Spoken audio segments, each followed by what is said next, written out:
stars take flight. Marc D with the C's got the key to life. Retro toys and comics we adore. TV and movies, let's explore. Sunday Night Geekery, it's the place to be. With Marc D with the C, let your nerd run free. Old school vibes and stories untold. Tune in, tune out, let the magic unfold. Hey everyone, welcome to Sunday Night Geekery, a very late issue number 219. So thank you everyone for being here. Sorry for the late start, but we've got UConn in the tournament, in the NCAA tournament, which you might have heard about March Madness, and I guess that's pretty closest we get to pro sports. I guess is these days is UConn's men and women's basketball. I think maybe there's a pro soccer team. I'm not sure, but yeah, we used to have the Hartford Whalers. So of course, most of us here are either Yankees or Mets fans, or well, Buffalo Bills are way up north, but yeah, that could count, I guess, right? Because it is the state next door. But yeah, UConn is pretty big as far as we go as basketball in the state, and they've been pretty good. So nice win by the Huskies tonight, and shout out to my good friend Dadman. Sorry, Dadman, you guys, your Florida Gators did not make it, but sorry to hear that. But well, it's just sports ball, right? But let's start by saying hi to everyone that's in the chat. Or actually, I was just checking. Yeah, we have the Connecticut Sun. That's right. The Hartford Yard Goats, Norwich Sea Unicorns, New Britain Bees, Bristol Blues, Mystic Schooners, and Danbury Westerners.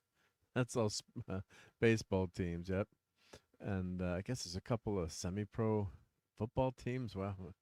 Other Islanders, Hartford Wolfpack, of course, have an AHL team, and then another Islander team plays in Bridgeport, and we've got the Hartford Athletic. Yeah, so the Huskies are pretty much where it's at. But let's say hi to everyone here, and of course, we always want to remember our buddy, dear departed buddy, the great late great Clobbering Times. I just love Clobbering Time.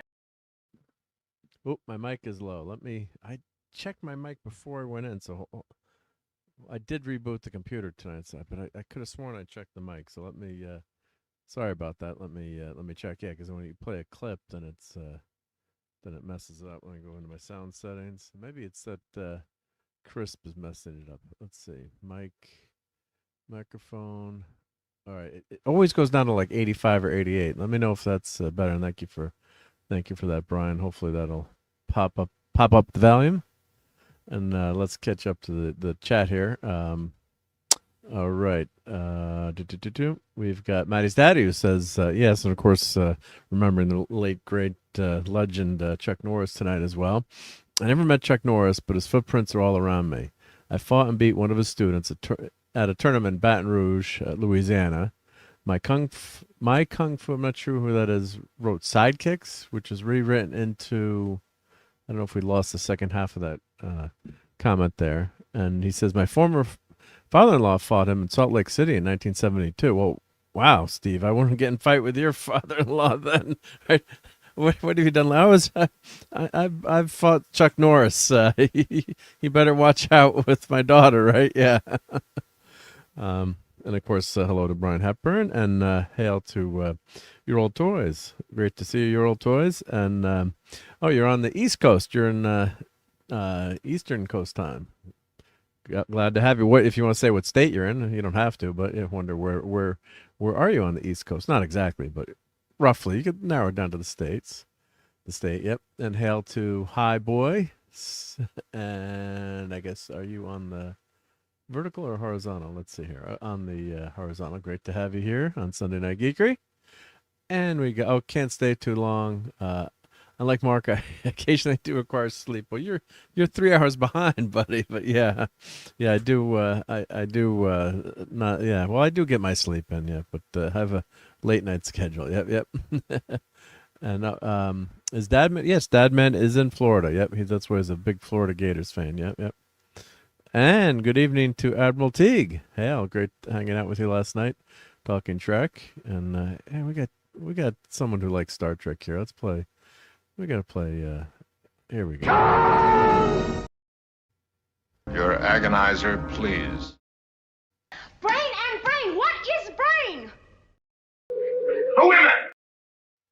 And of course, happy birthday to the amazing William Shatner. There's only one thing I want to say to you, Commodore. You're a dumbass. Going 95 and looking awesome. Yep, and still with it. And God, I love his Twitter feed. Yep. Okay, yeah. So hopefully my mic is okay as I'm catching up to the chat here. Let's see. Real head cases here. It says, "What's up, nerds?" All right, so cover your ears because this clip ended up really loud. I don't know why it's so loud, but nerds are very loud. So let's cover your ears a little bit. Here we go. 3, 2, 1. Get those nerds! Nerds! Nerds! What? What do we wait for, nerds? And of course, yes, thank you, Wes Cagle. Great to hang with you, Wes Cagle. And last night, and remember Clobber and Tom's Legacy channel. Yeah, Mike's channel's not getting as much views. Understandably, it's not current. But I wish more people were able to. Big Willie is here. Who's Big Willie? Am I safe? Well, I heard Testing. you wished me a happy birthday, so I thought I'd come on here and say thank you, Mark. Priceline.com. That's amazing, Mr. Shatner. Well, happy 95th birthday, and you look much better than you ever did in the deadly years. Those makeup artists really make you look old. Yeah. Well, I listen every week, and I'm glad that you said happy birthday. Nobody else acknowledged it, not even my children. Not even your children. That's terrible. Yeah, they didn't even get you the cake or anything, or something good, or Enterprise cake, or Honestly, I'm so rich I can buy whatever I want. So. Yeah. Well, I need you to come over and sign, some of my Star Trek memorabilia, but you might be here for like 3 days straight before you can get through signing. How much does it pay? I feed really well. I just cooked a turkey on the Big Green Egg this week, so this evening. So yeah, we've got a lot of turkey. We got what else? We got quadrilaterale. No tribbles here though. No, we don't serve any tribbles, but maybe I don't know. Maybe some quattros. I don't know. I got to work it out. But yeah, I don't have a lot of extra money because I spent all my money on Star Trek memorabilia. You lost me back at Big Green Thing. Big Green Thing. Yeah. So what did you do on your birthday, Bill? What did you? Would you go out to somewhere good like Olive Garden, or what did you do? I made sure I was still blocking that freakazoid Tom Connors on X. You gotta watch out for that guy because he's a little obsessed over turtles, right? I mean, well, he I likes love the turtles show, way too but much. frankly, you should get rid of him. Should get rid of him, yeah. Yeah, he kind of drags it down. He drags the show down and it ruins my ratings. Yeah. Priceline.com. Priceline.com. Yeah. Well, you probably don't know this, but one of my buddies growing up, Scott Case from Boy Scouts, was actually one of the engineers on Priceline and has patents on Priceline. So he's met you before. I don't know if you remember him. You're not. He's a good friend. Made me very rich. Good friend. Yeah, made you very rich. Yeah. Much more rich than Star Trek has. Yeah. Well, that didn't pay so well, did it? Right? No. Yeah, I heard you. CBS is full of greedy bastards. Did you get any? And the residuals weren't great either, though, right? Yeah. But I did hear you stole a toupee from. I did, from but the set. Is that true? My bonus was a pen. A pen that said CBS. That was it. Yeah. So you took the toupee. Not even a lousy mug. Yeah, who was going to wear the toupee anyway, right? I mean, they made it for you. Like, what was Patrick Stewart going to? They're going to save the toupee for Patrick Stewart 20 years later. Well, he did supposedly use it in the rehearsal video that he did. Or, that thing you do that Shatner doesn't do because he's bigger than him. Yeah, he doesn't need to try out for audition. That's the word. Yeah, I don't do that. Yeah, the audacity of asking for an audition. Yep. Oh, one of our friends is Your Old Toys is visiting Orlando at Disney World. Have you been to Disney World lately, or? Never have. Don't trust no rat. Don't trust no rat. Yeah, and they don't have any Star Trek stuff here. They've only got that other thing. Have you ever heard of they Star got that Wars other before? place. Yeah, no. You ever heard of Star Wars? Or it's not so That popular. Carrie Fisher these was a days. lovely, lovely woman, but I don't know what you're talking about. Yeah. And I'm sure you haven't watched Starfleet Academy, right? I mean, Is that real? I thought that was a fever dream. well, let me play a clip from it. I think this was. Did anyone ever vomit glitter on the show? Let's see if I have One this clip time, here. but it was a stripper, and I'm assuming it just soaked in her skin over time. And she also urinated glitter. Oh, well, I don't want to see that. But here's what Starfleet Academy has. Frank, glitter vomit. Glitter vomit. Glitter vomit. Yes. Glitter vomit. Yeah. So I don't know how. I guess you encountered it just one time, right, in your travels. Yep. I So, guess. across the galaxy. Yeah. But thank you for the birthday. I got to go. I got horses to attend to. Okay. Yeah. All right. Well, be safe and hope you have another Priceline.com. 95 birthdays. Priceline.com. Yep. I'm going back to space. Oh, enjoy. Yep.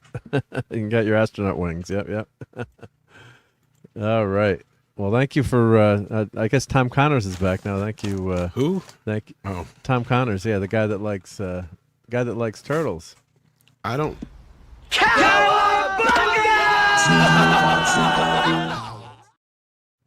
You're just making shit up. I like turtles. Stop it. Jeez, fake news on Sunday Night Geekery always happens every week, right? Yep. And I guess, your old toys is headed to bed. He's a young and he's got to get to bed. I guess he's probably going to Disney World at like 5 in the morning to get there early. So have fun, your old toys tomorrow. Thank you for being here, and everyone sub to your old toys. He's got some cool Star Wars stuff that even William Shatner would like, I think. Yeah. Sorry you're doing, Tom. I just got back from Project, whatchamacallit, Hail Mary. Yeah, Mary. Yep, full of grace. The Lord is with thee. Blessed are thee. Did you like it? I guess we'll talk about it. Did you see it? We'll talk about. I did see it. Yeah, I went right. on Thursday. Awesome. So we can talk about that. We'll talk about Chuck and whatever else we can think of to talk about tonight. And hopefully we're not going to do 4 hours tonight though. But since we started late. But oh, Lemon Pie is here and he wants to know if T.J. Hooker was the most satisfying role in his career. I think so because he learned how to ride windshields by just holding the wiper blades on. The most satisfying role I ever had in my career was a Kaiser role. I had a little diner in Maine. It was amazing. Amazing, right? Yeah. There's your answer. And Brian says he only cooks turkey twice a year. LOL. Yeah. So well, I guess we should start by talking a little bit about the great Chuck Norris. Yeah, that video that you helped edit and I wrote the song for. I posted that on X. Yeah, that's just too bad. It's kind of weird that we're just coming off a Chuck Norris month, not too long ago. Yeah, and I thought he'd live forever. If anyone would make it to 100, I thought it was Chuck. Chuck Norris, and he worked out all the time. Twice, right? Yeah. He worked out all the time, and he was, he's posting videos where he was climbing up mountains, hiking up mountains, and sparring. Of course, yeah, they're taking it easy on the guy's freaking 86, but he looked great last week or a couple weeks ago in that last sparring video, for 86. Same thing with my dad. I mean, he looked like 15, 20 years younger, and unfortunately, F cancer.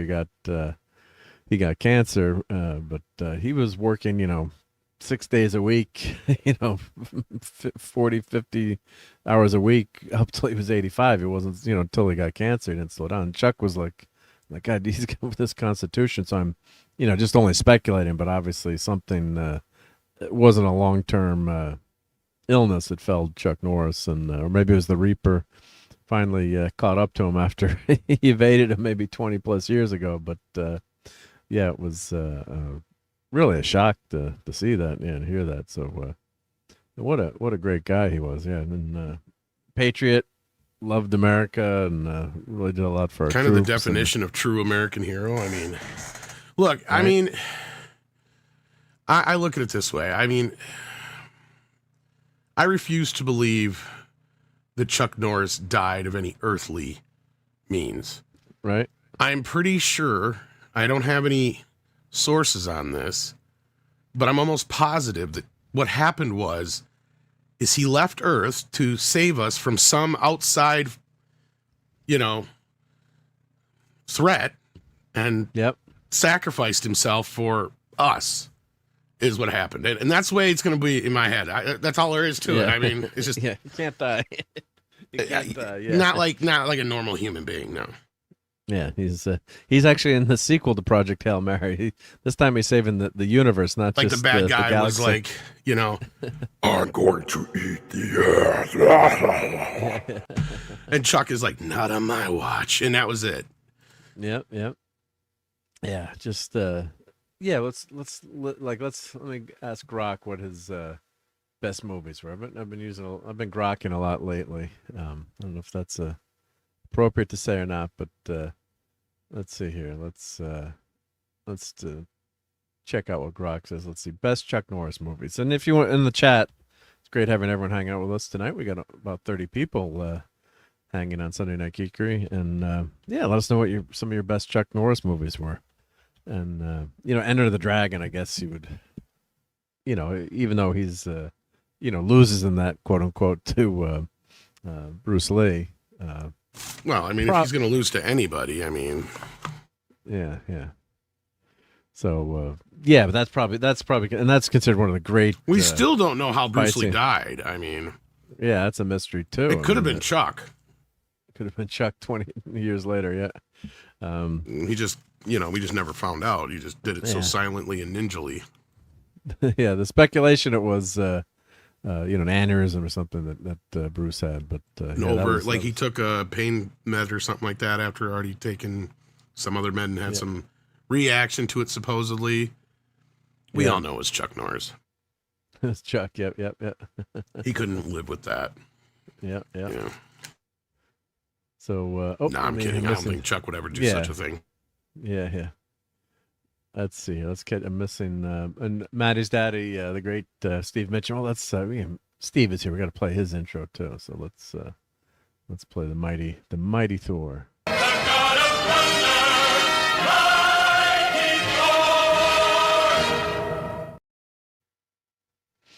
And he says, Steve there says, Chuck Norris died the way I want to die. Sparring the week before he died. Yeah, that video was mentioned. Yep. No slow decline into weakness and senility. That's something to be celebrated for sure. Yep. And hail to Emma. Thank you for joining us on Sunday Night Geekery. Let's see. Let me catch up to I hate missing any of the chat here, but Real Headcase does not know Hail Mary. Come on. Spooderman and New Baywatch. We got New Baywatch. I guess it's a TV show, right, Tom, that they're rebooting as Baywatch as a TV show here, right? I guess. I don't think it has anything to do with that Rock movie, but... Right? I mean, it's just totally separate. But we do have a funny... I'll be there for you. Shaking. What? Yeah, no, Hasselhoff, that's a great song. And isn't he singing that song in later seasons? They put his voice in? Maybe. Probably. At least in the German version, I'm sure. Right? No, Germans, we all know Germans love David Hasselhoff. Let's see, what was my Baywatch? I had a couple of fun Baywatch clips. Don't they get his birthday off for like a national holiday? Yeah. And his Christmas album, he's got a pretty damn good voice, I got to say. We make fun of the Hoff, but... Who said we were making fun of him? People make fun of him. Yeah, I mean, we don't have anything much left. Yeah, right? Him and John Travolta, we're fucked. Yeah, we are screwed. Yep. Well, here's a test for Baywatch test. Can you just look at my boobs? You should look at my face. I'm trying, but it's so close to your boobs. Ha. I can't believe they made that movie. Yeah. Here's another one. This is a test for everyone in the audience. So here we go. You ready? Watch this test here. Testing. Oh, failed. Yeah, those two clips go together, but I gotta put those next to each other. But yeah, did you pass the test, Tom, or did you fail? Never. I mean, how do we explain this to our grandchildren in 20 years? Like, we used to have TV shows, and then all of a sudden there was this era where they decided to make fun of the TV show with the movie. And it only lasted for about a decade. I don't know how to explain that to kids. Yeah, yeah. And it kind of started with that Brady like Bunch Star Trek. movie. Yeah. Anyway. Was the Brady Bunch movie was made for TV, I guess, right? Wasn't it? No. I'm talking about that one from the 90s. Oh, yeah, that's right. Yeah. Where it's literally like tongue-in-cheek, breaking the fourth wall bullshit. No, that movie's okay, and 21 Jump Street is probably the last good one. Every other one in between there is like shit, you know, like the Starsky and Hutch, that Baywatch one. Yeah. Fucking, we had Bewitched. Like, what the fuck was that all about? Oh, that was with Will Ferrell, right? Yeah. Yeah. That wasn't that good. Yeah. I mean, the only good one was probably Addams Family and Beverly Hillbillies are probably the height, but yeah, they actually took Addams shit Family seriously. Yeah, I did like Addams Family. And hail to Power Ranger Donnie. Hello. And yeah, I think I mean the Baywatch. I did like some of those clips. It was ridiculous, but it was, you know, some scenes were funny. I didn't mind the cast, but I just can't believe it was they all made right. it to But it was just like, what the hell? What are you? Yeah, what are you doing? Yeah. And it works as a TV show. And I remember, you know, in college, we were like, Baywatch is on. We would watch Married with Children. Everyone, you know, gathered around the little TV we had back then that was 15 inches. And Baywatch, and of course, like the NBC executives canceled freaking Baywatch, and this is who was the co-star on the first season of Baywatch on NBC with David Hasselhoff. Who knows that in the chat? Was that Heather Locklear? No, it was a dude.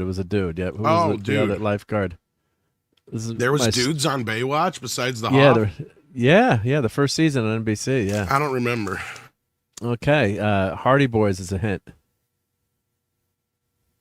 And he was on Clobber and Tom's favorite show that only ran 7 episodes. And Mike actually saw him at a con and noticed the TV show and mentioned what it was from. And couldn't believe that anyone actually remembered the TV show. He's like, you know more about the show than I do when I was on it. So I guess going once, going twice. The great Parker Stevenson was actually on Baywatch. Brian Hepburn got it. Oh, Brian got it. Okay, sorry. No, you said Sean Cassidy. No, what's Kate? Where did Brian Hepburn put it in? Parker, there we go. Yes, at 12:03. Thank you. I should not have doubted that. Yep. So I knew some of the highly intelligent chat would get that, but yeah, Parker Stevenson, yeah. So and Clobby actually spent, like, if you know, I can't remember what show it was. I wish I could remember, like, what, you know, we had so many shows, but he talked about it at length about you know, being on that show, and he had like lunch with Parker Stevens, I guess, because they were in the same hotel or whatever, or, you know, and he had his card too. So the show was Probe that Clobby really loved, and that was only 8 episodes, or 8 episodes. Yeah. So here's if you want to find, I don't know if you can find it online anywhere, or I did find some copies. But, if anybody's gonna remember an obscure show that only had 8 episodes, it's gonna be Clobby. It was obviously Clobby. Yeah. Right. Yeah. And High Boy says, yeah, they're actually hiring hot chicks for the reboot. Yeah. You mean they want to make money? It's like, well, yeah, because Critical Drinker was getting in trouble for posting the thumbnail of Nami from One Piece, and she's, you know, wearing a freaking bikini she's swimming on the ship, or she's on the ship, right? I still haven't seen this new season yet, but yeah. Oh, it's good stuff. It's good stuff. Yeah. Just finished it last night. So, and you know, when you're going to get one more episode, and my better half is like, I'm really tired, but then you finish episode 7, and you're like, yeah, but gotta finish the finale. Yeah, head to the finale now. So, yeah, it was really good. Yeah, I mean, I think the first season is better, but it holds up. Yeah. So, oh, and Donnie says, yeah, Sean Cassidy sang the lyrics in the love theme from Star Trek: The Motion Picture. Yeah. And Head Case says, I only remember one dude from Baywatch. It was David Hasselhoff. Only because he was the boss of all the ladies. Are you saying that I shouldn't be remembering the dudes on Baywatch? But, yeah, because the show got canceled after the first season by NBC, and then it went to syndication. So, but here's proof that Parker. And then it became like the biggest hit in syndicated history or whatever. Yeah. So NBC, there's a joke, like they killed Star Trek. they cancel all these great shows, and like, what are you doing? Yep. But here's Parker Stevenson on Baywatch. Yep.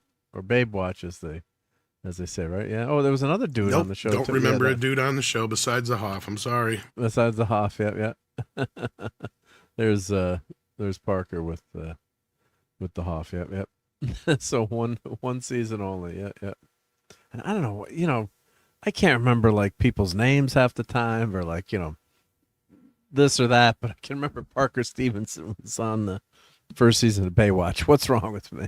It's like, do I have a problem, Tom? Yep. Nah. That's being a geek and a nerd, I guess, right? Yep. And Lenrod never even watched Baywatch. And I have a problem, and don't want to go there. Yeah. Come on, Lenrod, you gotta watch. You never watched one episode of Baywatch. I remember they were. It was an Entertainment Tonight segment, and they showed some people in a third world country who didn't have electricity, and they would start their generator every weekend to make sure they could hook up the TV and watch Pamela Anderson on Baywatch. So I always remember that segment. It's like, yep. And Wallace says that we all miss Clobby. Yep, that's for sure. Yep. Parker also had Pond Far with Christy Alley. Yep, that's for sure. Yep. There's a star beyond time, floating in space, waiting for you and me. Yeah. So it was. It was just really more bad decisions by NBC. But let's. I did ask the Grok what some of the funniest Chuck Norris facts. Let's see, and you did an awesome job with that, Tom. Oh God, yeah. I mean, there were so many I couldn't fit in there. I almost got to do like sequels to that song. Right, the part 2. Yep. Yeah. Because honestly, I think I only fit like 5 facts into a 3-minute song. I'm like, geez. Yeah. Well, the challenge was making it rhyme, to be honest with you. It's like, yeah, right. So you got to start from going backwards. So, I mean, which is kind of sometimes how lyrics are written, because you kind of figure, okay, I want to end in a place like this. So how do I get from there to here? I got to rhyme something in this line with this final word, if that's the word I want to use. Well, in this case, there's very little leeway, so unless I could flip something or change something out a little bit, I was pretty much stuck with trying to, work my way into these pre-baked, Chuck Norris quotes. Facts. Yeah. And also I wanted to use the best ones that I could find, the ones that made me laugh the hardest. So I just read through tons and tons and tons of them and just kind of remembered. Picked your favorites. The top 5 that stuck with me the most, probably, and that was, Yep. But I mean, he even loved him, Oh so yeah, he was mentioned, too. Yep. Here, actually, I got a clip for that before you get too deep into this. Let me see if I can find it. See if you can find it. Yep. And the real Head Case has became a new member. I thought you were a member, Head Case. I'm not, but thank you. That's awesome. Yeah, but I could have sworn you were a member. But sometimes the Stream Element spot screws up. But thank you, and thank you everyone out there who is a member of the channel. Helps keep the light. Oh, just renewed your membership. Oh, that's awesome. Oh God, much or upgraded much upgraded or yeah. So sometimes the bot gets it wrong, but no, you did renew it. But thank you so much. I really appreciate that, and it means a lot. And everyone who's a member of the channel, because it does it does cost a little bit of time and money to do the YouTubes, but I'm grateful to everyone who gives a little tip. It's really appreciated, and it's great to have everyone hanging out and have a lot of fun. Doing this. So yeah, we got about 30 people hanging out with us tonight. So really appreciate you all being here and get to enjoy Tom and I vamping about some some fun stuff tonight. So really great. Yep. So so here's a list of I just rocked this. I actually typed in the wrong question. Here whenever you're ready. Oh, you got to go. Oh yeah, let's do that clip. Yep. Let me. Yeah, because it sets this up pretty well, actually. Yeah. Let's do this. Yep. So I went in, and I bent down and I petted him, and all of a sudden you heard this like that. So the trainer says, "Get up very slowly and back up." So the tiger did. He slowly got up and backed out. So I went in. God bless Chuck Norris. Yeah, and I heard that he didn't quite get the jokes at first, but his son or something like that had to explain it to him, and then he embraced it wholly. But yeah. Because I guess at first he thought that people were making fun of him, and then he's like, "No, Dad, the joke is that you're so cool, nothing can hurt you." Right? Yeah. And then he kind of got it, I guess. So yeah. Yeah. No, it's just the memes are just so much fun. I mean, just so good. I mean, because he was a badass guy. Greatest meme of the 21st century. I mean, yeah. And he was just so good. Yeah. I mean, he fit in that era so perfectly. I mean, you had Mr. T, you had him, Pee Wee Herman, Elvira, these people that were kind of larger than life in a way. Because even though Chuck Norris wasn't a guy, an actor who was in movies, he was one of these guys that was almost kind of interchangeable with his characters in a weird way, it felt like. Yeah. And when actors are acting, yet, I mean, unless you're like a Meryl Streep, it's like, when it's The Rock, it's, I love Dwayne Johnson. Right. But he's playing The Rock. It's he's an action star, right? Arnold. Right. Yeah, he's got some range, but and you can't help but bleed through your own. And that's your Chuck, own personality. And that's fine. Yeah, so he's doing Chuck, and he's he's a badass, and he was a world champion in karate, so he knows his shit. He's not some. We brought up Bruce Lee before. If anything, he was more or less a student of Bruce Lee, and he did what Bruce Lee did. Right? Bruce Lee knew his strengths. He played to his strengths. He basically made the same movie 5 times. But you didn't care, No, that's what you want to see, right? Right. Yeah. So Chuck made the same movie 50 times. Yeah, I don't want to see Arnold Schwarzenegger remaking Yentl. I mean, it just he's an action star. And then he broke into comedy, with twins. Don't I look Jewish to you? Yeah. So all these guys dreidel, I made you out of clay. So Chuck was a consummate, he stayed in his lane, right? He didn't try to do, was he the greatest actor? No, but he was a pretty damn good actor. I think he was very believable. I got to address this. I know that sounds weird. Yeah. But you had to have been alive, Caleb. And if you were, you know what I mean. Like, they were just entities that were of the time. And, I mean, if you want to make me name, like, 5 people that were, like, the Mount Rushmore of the 80s, it would basically be those guys and Rocky. Like, I don't know what else to tell you. Maybe Elf, if not. Yeah. Like, I mean, they were just iconic.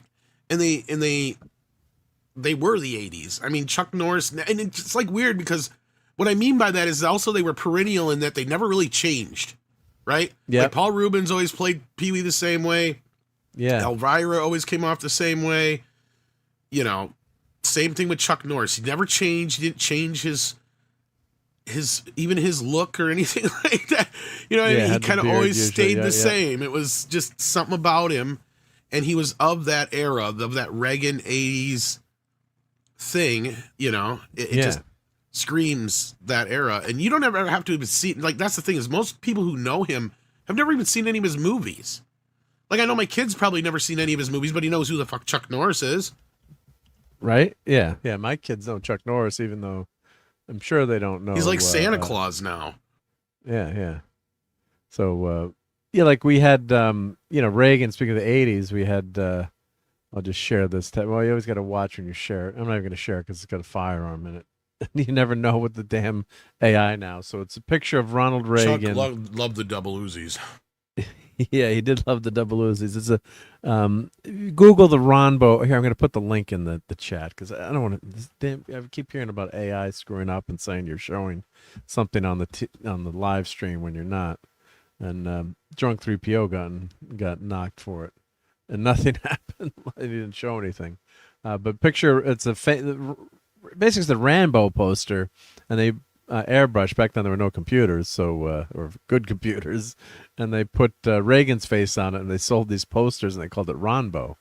And a lot of people had those up in their rooms in college, and it was a very popular poster. But you had the 70s sucked, right, for the USA, right? You had Nixon scandal, you had Watergate, the end of the Vietnam War.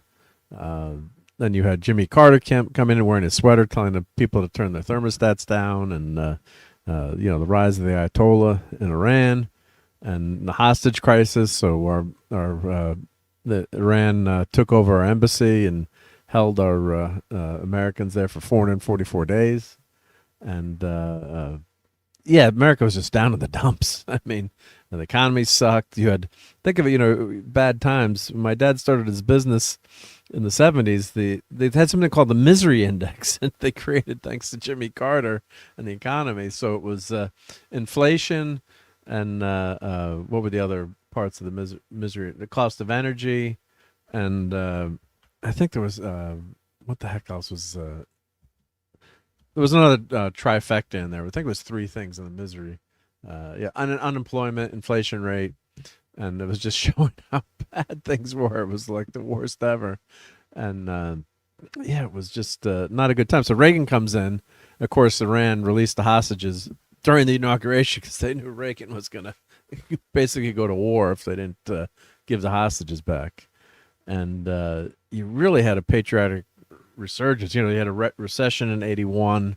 It took a while to turn things around, but Reagan, the tax rate too back then, Kennedy had lowered the tax rate from basically 95%. If you remember Abbott and Costello, I think it was Lou Abbott was in insane trouble with the IRS, but the tax rate at the time was 95% or 99%, something ridiculous. So Kennedy lowered it to 70% in the 60s, and then Reagan came in and they lowered the tax rate to 27% across the board, and the economy just took off like crazy. And, Tom, you lived through this. I mean, wouldn't you say the 80s was a huge resurgence of everything American, right? I mean, it was just America time, right? Yeah, I mean, it just was all these, just everything was just at its peak, and Chuck was kind of that guy. Yeah. I mean, whether it was the Clint Eastwood of our generation or whatever you want to call him, he had that John Wayne-esque thing about him that every guy was like, that's the guy I want to be, or I wish I could be like Chuck, Right? Yeah, the Americana, right? Because our military was kind of down to the dumps, and not because of the the brave men and women in the military, but just they weren't spending money on equipment, and just especially that Iranian hostage rescue attempt that tragically some of the helicopters crashed together, and everything just went wrong, and it just highlighted some of the problems in our military. And that one of Chuck's best movies is Delta Force, and that kind of came out of that failed rescue mission. They said we've got to revamp all our special forces and coordinate and have elite warriors. Make sure they have the right gear and equipment, and him and Sly really helped put a face on the POWs that were still in Vietnam, and how they were affected, and just how the war had kind of just been viewed in general, and kind of re-established us as a someone to aspire to be in the world after we kind of took a kick to the nuts in the 70s. Yeah. Good night, Maddie's daddy. Have a great week, and say hi to Maddie. Hi, boy says Hound didn't shoot first. Chuck shot first. Yep. Chuck never even had to shoot. He just showed up. Right. And Brian Barth has a great question here and to us. Why is anytime a famous person dies, someone tries to tarnish their legacy? You want to tackle that first time? Oh, yeah. This is probably more or less into referring to that Variety article that we just did a video about too, and I'm sure other people have, but where yeah, they didn't even wait till Chuck was in the darn ground, I don't think, before they started to try and go after his character. It's like, of all friggin' people, who cares if he had a conservative leaning? Let's be real. If he does or did still, it was mostly in that Reagan era conservativeness anyway. So I have never heard him speak out in recent years about anything political. And in the past, whenever he has, it's been fairly benign from my memory. Now, please do correct me if I'm wrong, because I thought I saw somewhere some people were claiming this, that, and the other about some comments he made about homosexuals or something like that. And I'm like, look, I don't even know. You're going to have to show me the quotes, because I don't believe it. Because even as you could tell me he was a real hardcore in the paint fucking Republican, and I still don't see a hateful bone in Chuck Norris's body unless you're a bad guy, right? Like, I mean, yeah, that's just it. Like, he seemed to be one of those guys, and that's kind of what I was getting at with comparing him to those personas that were like kind of bigger than life. He was kind of bigger than life in that way, but you never really heard of any big scandals. I don't ever think I've ever heard about him ever being like a big drinker or, you know, involved in any kind of drugs anyway, you know, or anything like that. I don't even think he had any real big marriage scandals from my memory or anything like that. I'm not saying he hasn't probably had a couple wives or something like that, but I mean, you know what I mean? Like I'm thinking back and I'm trying to remember any time. I don't even think he's ever wound up on the cover of the Inquirer. Like, I mean, like, I mean, if I'm wrong, please, again, correct me. But he seems like he is somebody that led such a wholesome family life, life, and he was always a good role model to look up to. And honestly, to see somebody try and tear him down like that in a way that makes no sense whatsoever, just to push their own politics onto him, it's that like was Variety, wasn't it? Yeah, it was this dude from Variety who did this article. And I can't even believe Variety would put it up. Well, like, that's the thing, is I call both of them to task. Yeah, on this whole thing. First of all, you have the audacity to write something like that right after he dies. Yeah. And of all people, he's the last person you should go after. Who gives a shit who he would have voted for? Right? Yeah. Like, that doesn't matter. And then he tries to... They're going to, if God forbid Mark Ruffalo were to pass away.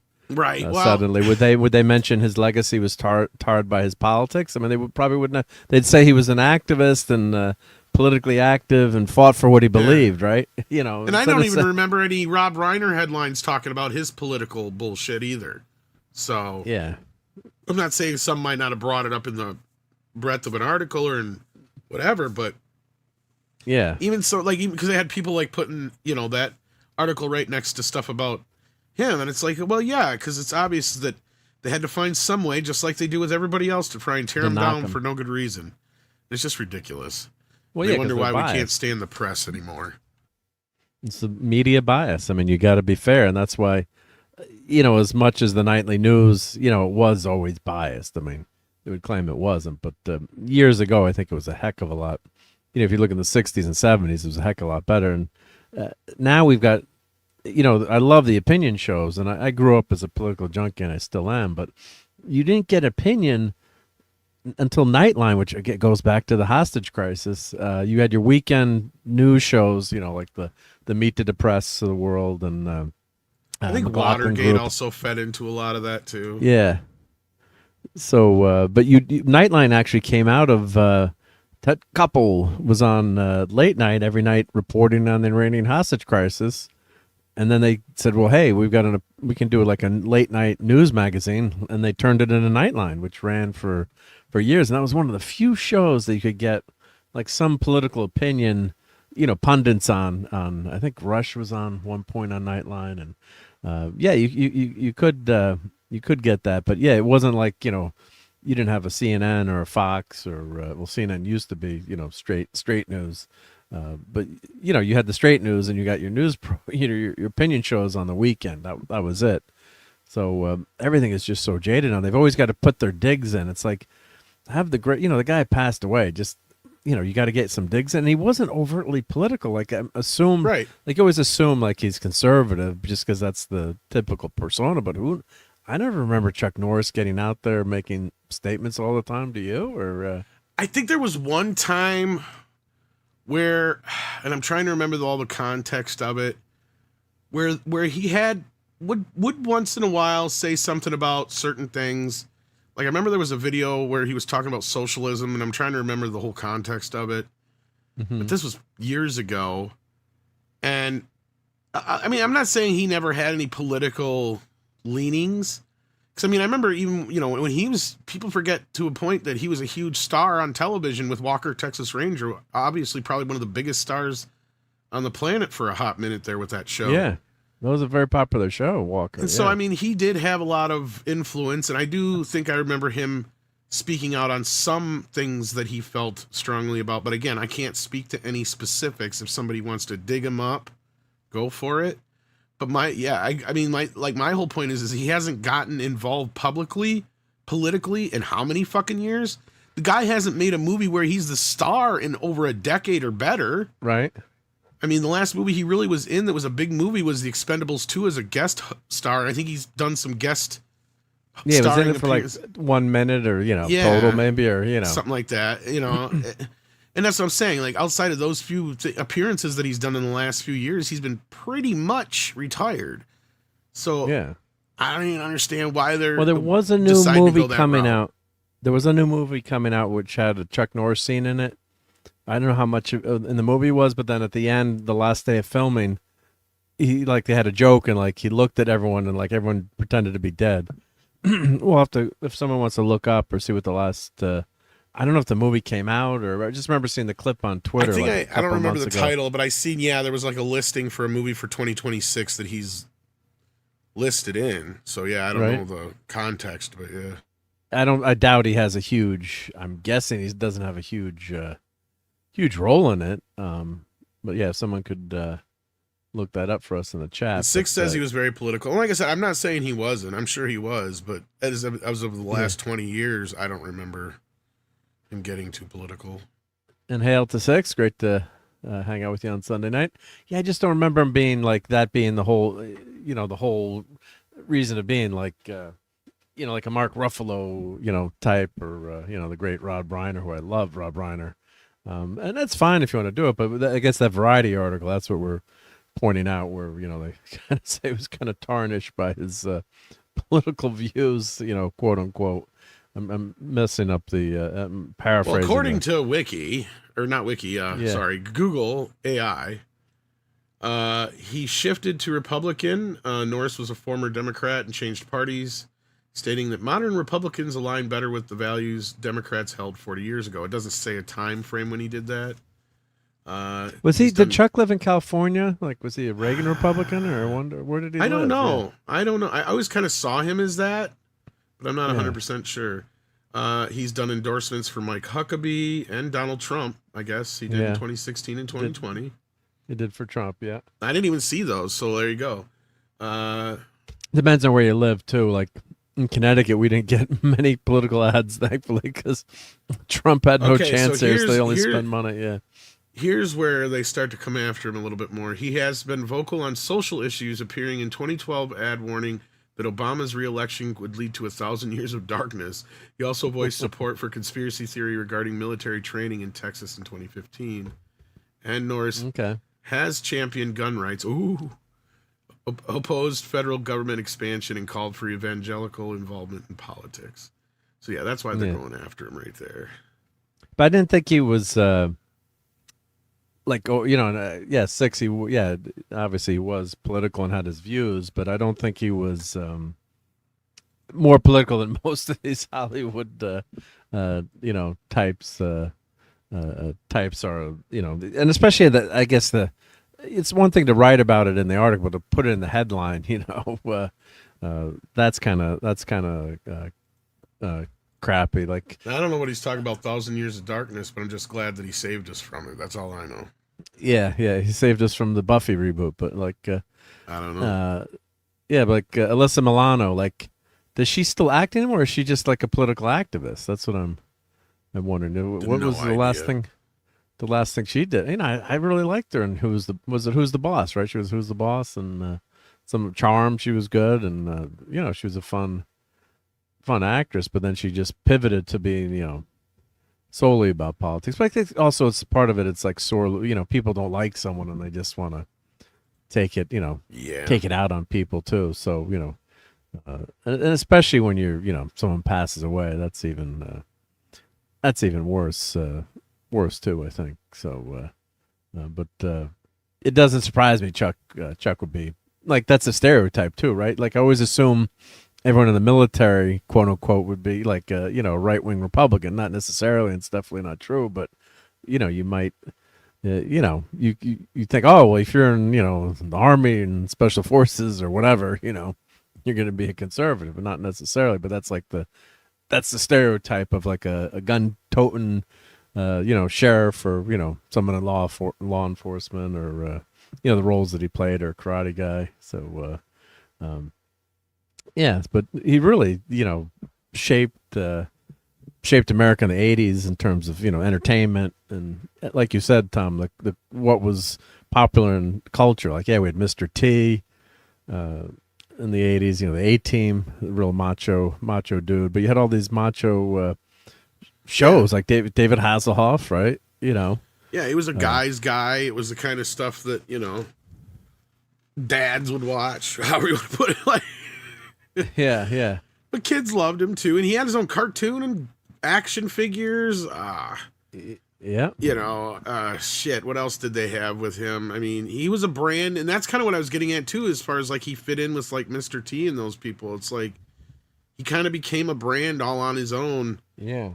He even had his own pants, for fuck's sake. Like, yeah, the karate pants. Yeah. And he was big with the Bowflex home gym thing and yeah, all that kind of business.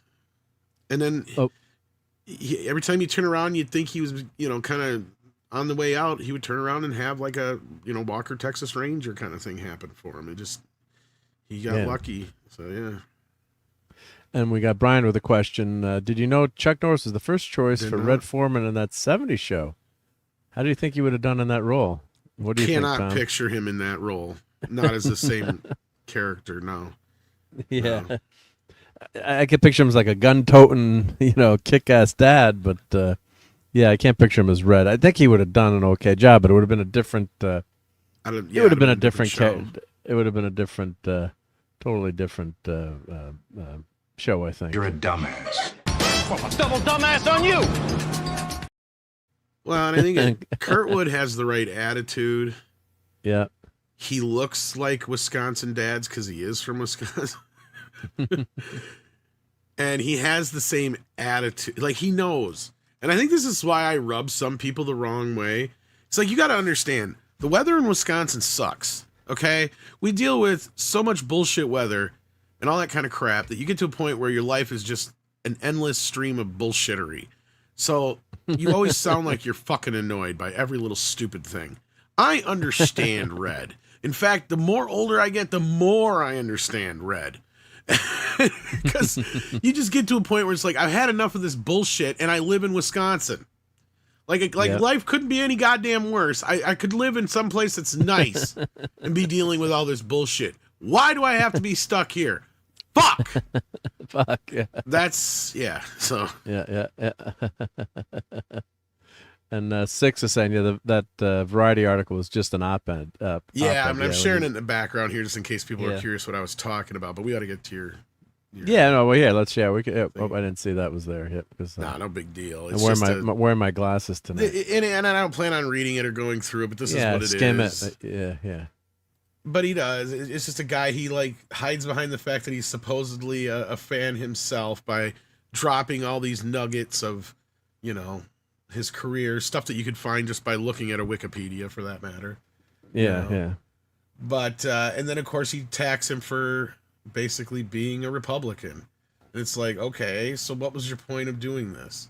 And the guy has been getting raked over the coals on X and in the comments here on the actual thing. If I go down here, because like you got people who are like, politics have nothing to do with his death, and a lot of people are agreeing with that. This is the dumbest thing I ever read. Yeah. And this is obviously written by a very shallow person with very little knowledge of Chuck Norris. Please do your research and find out why Chuck changed from being a Democrat. This is lazy journalism written for cheap clicks. I mean, it is not a very well written article. And the guy who wrote it, I mean, yeah, I'm not even. You can just tell. You can just tell from reading the article that yeah. that's so slanted. Especially that's in the headline. If he'd written a couple of paragraphs about how Chuck was politically active and voiced his opinion, and it's like I didn't read the full article, but just from reading that headline, I'm like, I don't want to waste my time reading this shit. So that's what I have an issue with. It's like, yeah, well, let's make it fair, right? But yeah, you've got to obviously mention he was involved in politics and did have his viewpoints he wanted to give out. But, I mean, yeah, honestly, if I ever see another article again that has quote unquote like, I love so and so, but we need to talk about this. Yeah, I'm just gonna it's like, why are you writing this thing? Yeah. He was the greatest Nobody guy gives a shit. ever, other than the fact he was a serial killer. Right? Well, yeah. It's like, are we gonna get those for Bill Cosby when he dies too, or what? Right. like, let's say the obvious shit out loud here, kids. Yeah. Jesus Christ. Yes, yeah. Bill Cosby was a great comedian, but let's talk about the less colorful things in his life. Like, duh, we all know. Yeah. Trust us, it's going to be a weird day the day he dies. I can foresee that right now. It's going to be like when OJ died. Okay? But like that's the time-honored thing question, can you still enjoy the Cosby Show when you watch the Cosby Show? I mean, can you listen to Gary Glitter's music? I think they pulled it out of most stadiums. That's a tough one. I mean, well, the beauty of Gary Glitter's music is I don't think he sees a dime of anything that it makes. Yeah. So that's a little easier. You can kind of whatever on that. Now, the Cosby thing, it's really difficult because we grew up with him as America's dad. Everyone loved Bill Cosby. Right? And now you got to deal with the fact that America's dad is a diddler, right? For lack of a better term, because we don't want to get you in trouble on here. Yeah. And I don't know how you come to terms with something like that, right? It is difficult. Can you watch the Cosby Show anywhere right now? I can't. I haven't. No. I mean, is it streaming? Is it? Oh yeah. You can find it places. It's out there. They didn't pull it completely, right? No, in fact, one of the I can't remember who it was, that Kevin Sorbo, whoever it was, that just posted a clip of it a week ago when he was talking about how the version on streaming he was watching of the Cosby Show is edited, and I'm like, Kevin, you should know. Yeah. They and I've noticed this with if you basically are watching a version of a show on a streaming service that you didn't pay for or buy, chances are it's going to be the syndicated cut. Don't ask me why. I noticed this with MASH and a bunch of other shows. Oh yeah, even though they have the time, they don't usually have as many commercials. Yeah, well, there's no commercials, right? If it's streaming. Yeah, but for some reason, MASH on Hulu, Disney Plus is the 22-minute cuts. Now, that's weird because MASH I was watching. Yeah, they had the 16. No, I just want to say they had the MASH. They had the 16:9 HD was streaming on Hulu. That's also what they do. Yeah. So did they pull that, or you can still get it? That's the way it's on Hulu and streaming, as far as I know. Now, if you buy it, I haven't bought it yet. I'm thinking about doing it, like because I saw it on Fandango and it was on sale and I missed out on it, but I'm waiting for it to come back on sale again.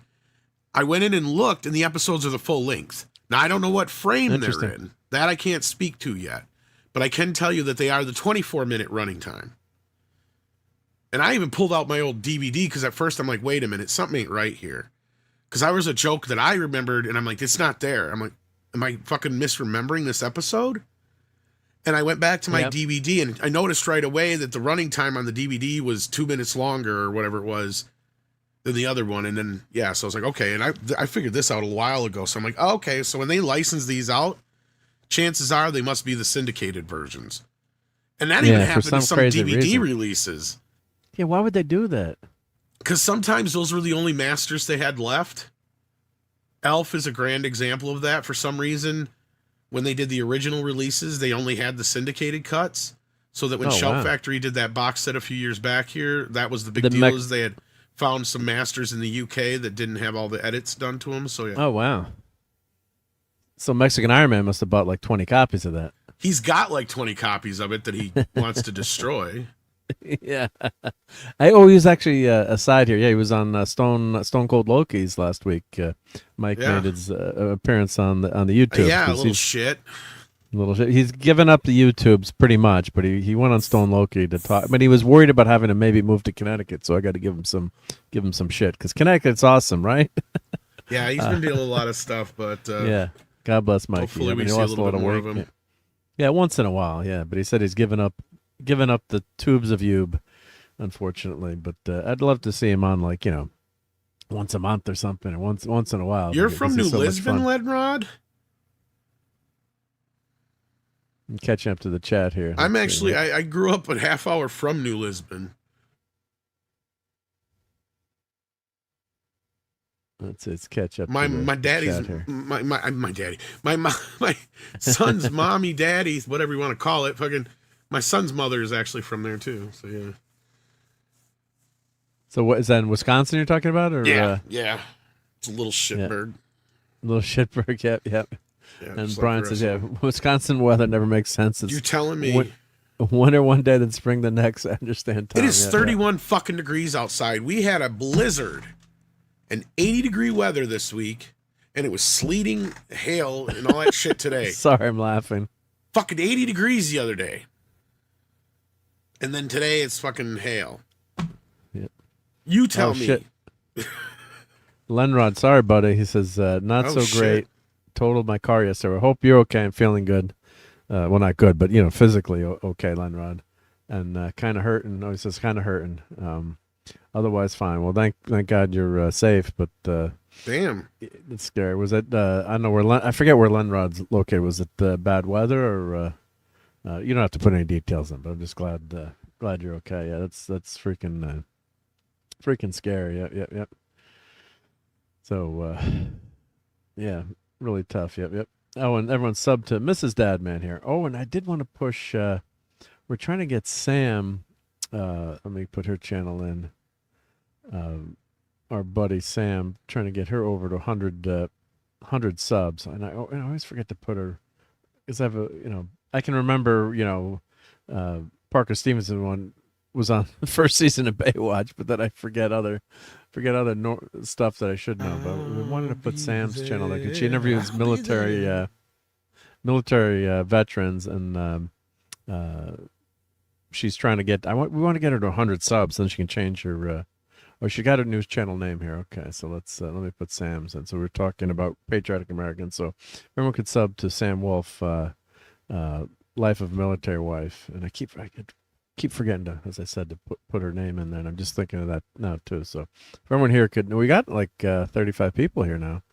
Everyone's got a big crowd here tonight, so appreciate that. And if everyone could go sub to Sam Wolf, and she's transcribing and recording military veterans so their stories don't get forgotten, and she's doing that on her channel. So if you could give her a sub and a like, that'd be awesome. And Six is saying that's all they want people to read the headline. They don't even get into the politics until the end. Yeah, I just read the headline and I said I'm not reading this. Right? Yeah. But yeah, they do. Yeah, Lenron's. Yeah, do. You get your clicks, right? Click rage, right? You do. You get annoyed by it, and then you click on it and you read it, right? Yep. So, oh no. Six says OJ died. That was a while ago, right? How long ago did OJ die, Tom? God, it had to be at least 5 years ago now, maybe more. Yeah, when did he croak? Yep. 2024. April 10th, 2024. So not that long ago yet. Not that long ago. Yep. Time is weird since COVID. That's all I know. Yeah. And talk about someone everyone loved too, the Juice, right? He was on TV in the 70s. In the 80s, doing those Hertz. Was it Hertz or Avis or Hertz? I was going to say, I mean, like, he was like one of those guys everywhere. That was, just as revered or whatever as, Chuck Norris and some other guys. Like, he was an athlete and seen as a good American, role model. Yeah, right? Shit happens. Yeah, and then he turned it. Yeah, he was one of the greatest running backs in history, and he's got the record for the best season ever. They keep adding games so people can catch up to him. But played for the Buffalo Bills. But yeah, he's in the top 5 running backs of all time. You could make an argument that he could have been the greatest of all time, and then but he had that personality that just everyone freaking loved his his persona, right? Yeah, he obviously didn't know what he was really was like, but yeah, he was. Six says he everywhere. was innocent. I mean, he did write that book that about how if he did do it. Yeah. Yeah. Yeah, sure but I wouldn't have got caught. Yeah, I think pretty much I'd be willing to bet a lot that he did it, but especially that crime, that kind of crime of passion. It even the glove didn't fit. If the glove does not fit, you must acquit. I don't think he should be acquitted. Yeah, and then of course racial politics got into that, and this is Chewbacca. He is a Wookiee. Yeah. What does he have to do with this case? Absolutely nothing. So what does DNA have to do with this case? Absolutely nothing. I rest my case. But yeah, it's just another example of someone who's just like when you heard that, you're like, what? There's no freaking way. Like the Juice, OJ, everyone loves the Juice. He's such an awesome guy, right? So yeah. I mean, that's it's just well, and that's kind of the problem with hero worship in a way, right? Right. But at the same time, I guess you could do. I think our whole point to kind of bring it back around is you could do much worse than Chuck Norris, right? I think at the end of the day, I mean, he made it to 86. He defeated life. Godspeed, Mr. Norris. Now let's get into his facts because I mean, let's get into his facts. Yeah. So let me show this. These are some of these fun things here. Oh, and Cabe says, Gary was still getting paid. I thought that the way that the way the court case was set up is that his victims get the money directly. Yeah, they've changed that a few years back. Maybe, yeah. Stop paying him and use it as music. Yeah. Huh. Yeah. So, but same here, 6. Yeah. Honestly, I miss Cosby's stand-up more than anything. Like, even not too long ago, I was talking to somebody, another YouTuber. I'm not going to name names. Let's just say they have a young kid they just had, and it's their second young one in a row. And I said, it's sad. I hate that Cosby's canceled because there's a perfect skit where he talks about how the first child tricks you into having a second child. And I said, you should listen to it, but it's Bill Cosby. He's like, I don't know if I can get myself. I know, but it's like 100% right. It's so true. Yeah. And I mean, the whole joke of it is, of course, the first child comes out and goes, mother, father, welcome, or hello. And you say, welcome, child, welcome to the world. And the child's like, what time do you like to get up in the morning? Oh, usually about 7, 8 o'clock. Well, don't worry, I'll sleep until 9 or 10. And what time do you like to go to sleep at night? About 10, 11 o'clock. Don't worry, I'll be in bed by 8. I'm a perfect child, perfect angel. And it's so wonderful and so great that you decide to have another child. And that child comes out with flames shooting out of its head, smoking a cigar, and saying, hello, mother and father. Asking the same questions. What time do you like to get up in the morning? Oh, about 7 or 8. Tough! I will get you up at 2, 3, 4, 5, 6, 7, and 8 a.m. Just the whole bit. It's hilarious because it's so accurate. It's like, you did channel some good Cosby there. I heard Cosby's voice. Nice job. Yeah. Oh, and the OBKB. I mean, come on. Going to the dentist has to be one of the greatest comedy bits of all time. Well, there's a reason why it was so popular, right? I mean, there's a reason why I could sell Jello Pops. And hail to RJ Godzilla. He says, hi, Mark. Sorry I'm late. Well, I was very late tonight because I held everyone up for the UConn game. But thank you for being here, RJ. And Teague says, laugh track. Oh, that's controversial on MASH. That's you what can I watch love it now about on the DVD. Yeah, you can turn it off. I hope they'll bring. They haven't done it to Blu-ray yet. I want it in HD on Blu-ray and the same choice. Yes. Yeah, because that show was filmed on film, so they can do they could and it was actually, what did they have to do to make MASH widescreen? That I couldn't believe it when I saw the top and the bottom. No, it wasn't. It was 4:3. They might have a little. No. They might have a little bit extra on the side. I'd have to go look, but from my memory, from when I was bouncing back and forth from the episode when I was trying to figure out what they cut out. Yeah, no, because it looked like they just cropped it in mostly.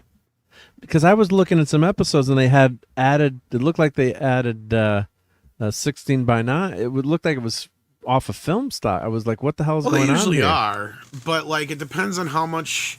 See, this is where it depends. Because 35 'Cause it's millimeter old. is basically like a square, like I am right now. Well, not a square, Yeah. but like the 4x3 ish anyway. So you could, if anything, just use the whole open mat for the television version, and that's basically what they would do for widescreen movies that were shot that way. And that's why you would see, the boom mic and a guy who's supposed to be naked walking out of the bed, and he's got boxer shorts on and shit like that. Yeah. Like you'd see that kind of shit when you're not supposed to. Well, they had the same kind of issues with shows that were shot back then. They would either zoom in a little bit and zoom out and crop out some of the stuff, or they would have, just the full open mat to work with. So in that case, you would only have a square or a 4x3 image. Yeah. And like even Robert Meyer Burnett talked about, like they wanted to open up because they had extra room on, and some shows do. So this is like I was getting at, is like some shows you'll notice this, where they'll crop it a little bit, but they do have some to work with on the sides, and they'll do their best to kind of frame it best. Sometimes you'll have shows where they're just literally just cropping them off and they look like shit because you're losing. Simpsons, you're losing too much. Shit ton of jokes. Yeah, Simpsons should never be cropped. I don't know like why that. they did that to it, but yeah, there's bullshit. There's videos out there that show you about how bad some of those episodes have been butchered. And it's a TV show. It's not like it's a 2001: A Space Odyssey where you need to like have something completely widescreen or whatever. But it's a comedy, but like they don't, God forbid, someone has to see the bars on the side of the screen. What Robert said about Star Trek Next Generation is they wanted to do it in 16:9 since they were doing all the other enhancements already. Yeah. But the problem they had was that since they had zoomed in and cropped off the sides and tops, and did just the 4x3 with a little bit of room to work with, that's where they had like the edge of the set, the boom mic. Yeah, you couldn't do stuff it, right? like that. So they were kind of screwed. So they just decided to go with the 4x3 image as opposed to cropping off some of the image that we would normally get to see. Now, the next step is... I'm glad they did that because I want to see it the way Yeah. that originally was. A lot of them are talking about possibly using AI to basically finish off the sides. And that's a possibility. Yeah. And it might work because I've seen people do it already with stuff and it's kind of seamless. As long as the AI knows what it has to work with, like if it sees something previously or whatever, to where it knows what's supposed to be there shouldn't be too many problems. So it's a possibility. I've seen it done also where they've taken widescreen stuff and made it the long way for the phones. It's ridiculous, but it's horrible. Like they did a shot from Indiana Jones, and all it is a bunch of sky and rock. I'm like, just turn your fucking phone sideways. Yeah, right. And Six likes my tubes of you. Tubes of you. Tubes of you. But yeah, most shows were shot Thank on you, film. Six. Not very many were actually shot on video outside of live shows, game shows, some sitcoms. The problem is some shows that were before that were shot like live and whatnot were preserved on videotape. So there's no like Bosom Buddies is only on videotape. Is it? That could be one of the ones. I think All in the Family is one of the ones that's shot, I think, completely on video, if I'm not mistaken. And because when the actor died on Bosom Buddies, his co-star, I'm forgetting his name. I was looking for clips, and all the clips looked horrible. And I was researching, like, it was just filmed on video, to save money, and no one ever knew, HD TV was gonna, exist. No. There'd been rumors of it, but. And you're not gonna waste money too on a sitcom, but God, it looks hard. And I think things look so much worse now on these huge screens that we have too. Don't forget. So we used to have 13-inch TVs. If you were lucky, you had a 27-inch, and if your dad was a billionaire, you had a 32-inch TV. I was in the grocery store the other day, walking down the aisle, $179, 55-inch big screen, name brand TV, and it's in the aisle, next to the potato chips. It's actually cheaper to shit. get a TV now than it is a phone, right? That's like holy crappy-oly. Like I can unless you want one of the crappiest phones you can buy, Yeah, I mean it's crazy. So yeah, when you watch on these little TV, so that it wouldn't really look that bad on a small little TV. So, we got a question. Oh, we have a super chat from West, but we'll get to that in 1 second. But thank you so much. But we question: why do Mexican Iron Man give up being a YouTuber? Well, I would say go listen to Loki's stream. Let me grab Loki's channel because I think I have the wrong. He changed his channel URL to. He's just got a lot of real life stuff that it's not in his schedule really anymore either. Yeah. And he has his own reasons. I'm sure that he covers on the Loki stream. So I agree with you. Just check with that. So yeah, check out the Loki stream. Yeah, Tom's got it right. And just he's running his own business. He's an accountant, and he just said it was too much of a time suck. Not that, and he enjoyed it, and he thanked everyone that he misses some people. He misses people, and but just and he said there's a lot of tubes of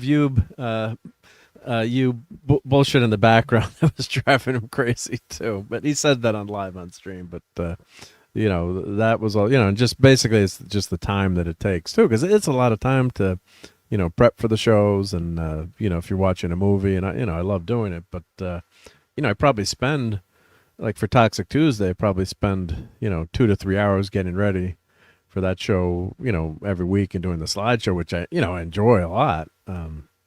And this show, at least I'm doing prep during the week, trying to find articles, and it's all fun, but time adds up, and I think it was just for his well-being. But maybe we'll get to see a little bit more of him. But he's a fun guy. He had some great rants on that show.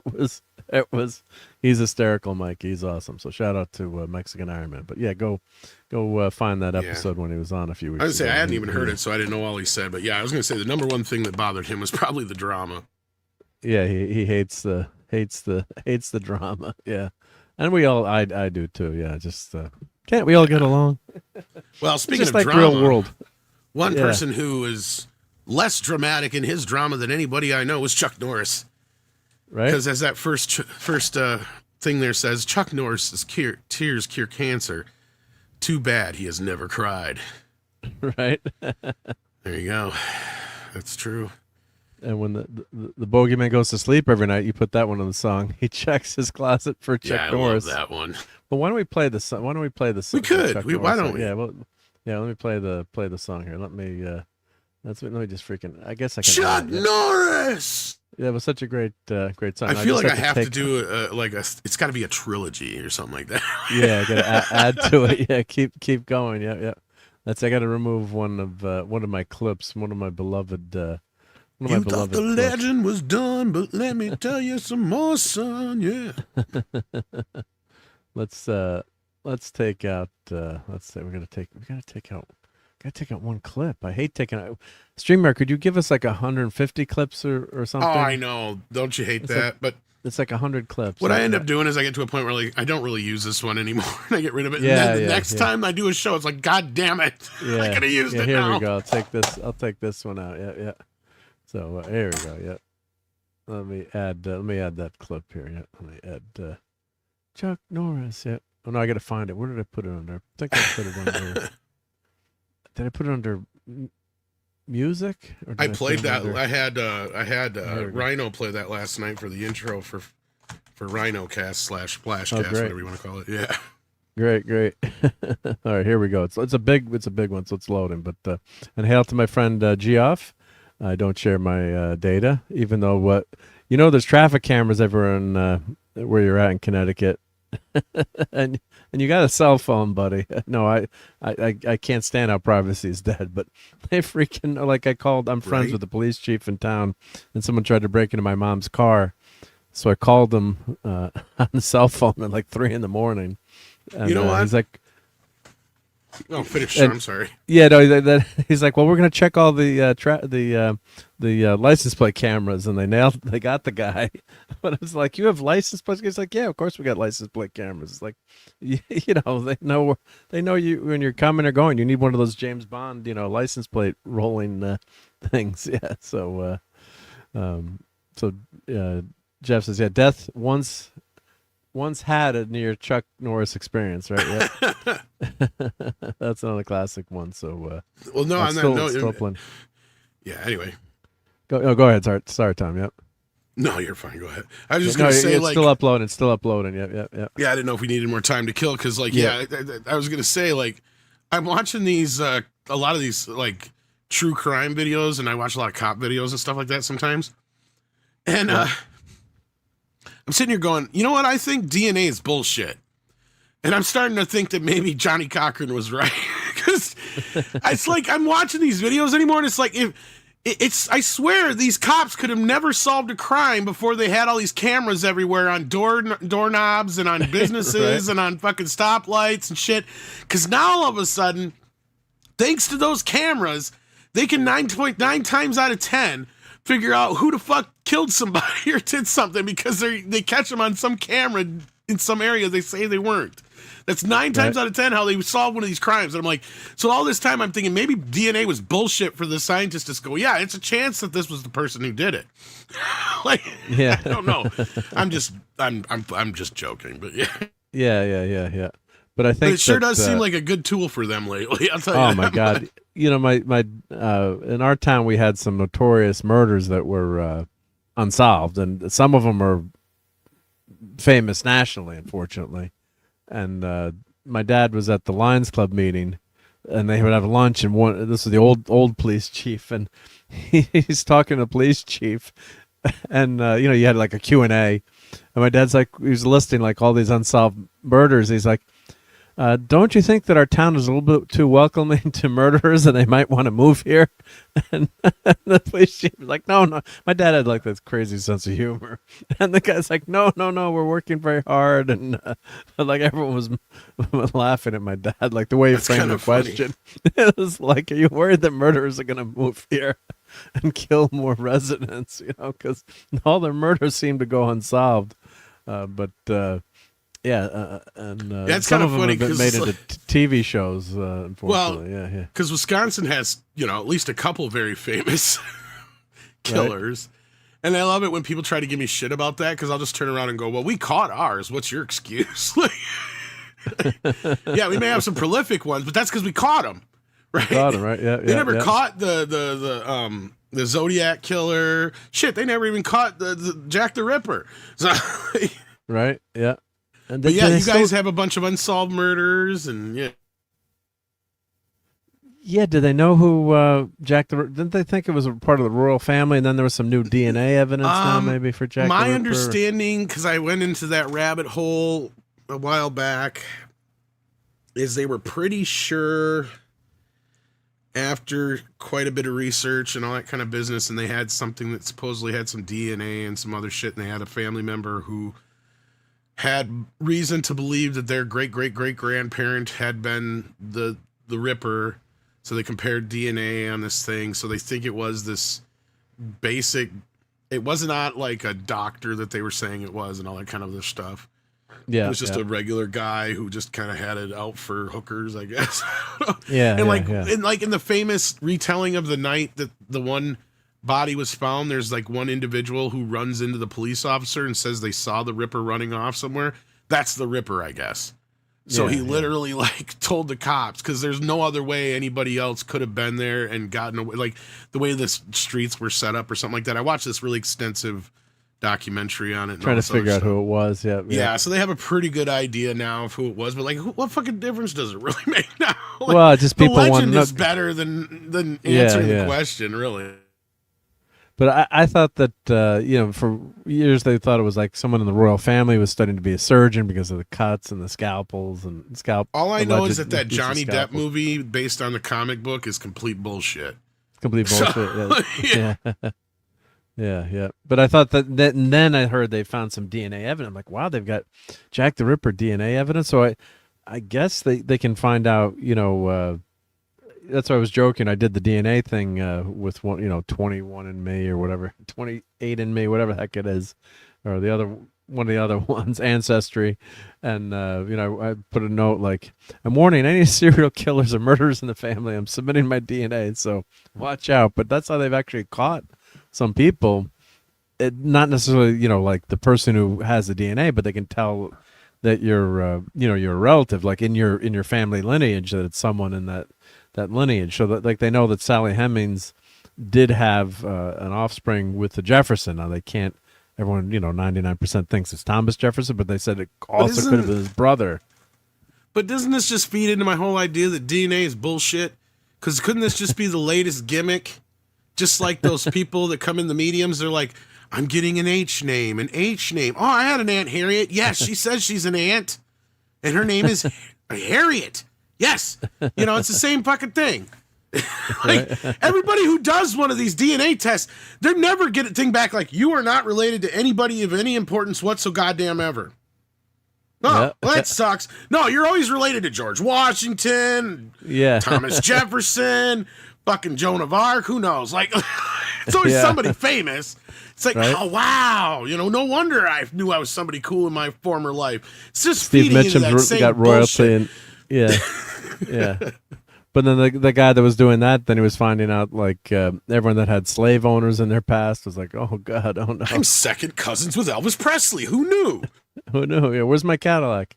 And hail to Keely Chow. Roll Tide. I think Alabama won today, right, Keely? In the basketball. I don't know if you must be a Alabama basketball fan, too. Good midday and afternoon from Hong Kong. So across the universe in Hong Kong. That's awesome. Yep. Yeah. Chuck Norris doesn't read books. He stares them down until he gets the information he wants. This is a true story. Yeah. Time waits for no man unless that man is Chuck Norris. And it's usually about an hour and 45 minutes. Yeah. And Chuck Norris can slam a revolving door. Defies basic mechanics. Ironic. Well, and I hate revolving doors. I have like a phobia about them. I hate them. I hate fucking revolving doors. Yeah, I always try to go through the side door if I can. Yeah. So I don't hate them, but they kind of remind me of roundabouts. I'm kind of like, are they really more efficient, or are they just stupid? And somebody sold somebody on a stupid idea and made it sound like it was a good one. Yeah. Because really, you got 12 windows now instead of just 2. Well, the idea is you keep the you're keeping the air pressure constant. Like the Syracuse Dome, before they changed the roof, they had to have revolving doors because if you opened all the doors, the roof would collapse. The more Tom knows. Yeah. So certain, but I hate him. I'm like always. See, now at least you explain I'm gonna get trapped in it. But nobody can explain to me why a roundabout makes more fucking sense than a stop sign or a yield sign. Traffic calming. That's why they like doing them. It allegedly slows down traffic. Yeah. Oh, yes, they do, and that's why I hate them. Yeah. So that's Who the fuck wants to slow down when they're in traffic? Literally fucking nobody. Yeah. Even the cops are back there going, come on! Like, what the fuck? Well, if you put a rotary in, because like all the incoming and outgoing traffic, like going to Cape Cod, if you live up in the Northeast, like a Friday night was freaking notorious because you had Cape Cod because everyone that's leaving and entering is actually interacting at the same time because you've got all these effing rotaries in Massachusetts. I think they finally got rid of a couple of the ones going to Cape Cod, or put just because you're intermixing all the traffic. It's like, this fucking sucks.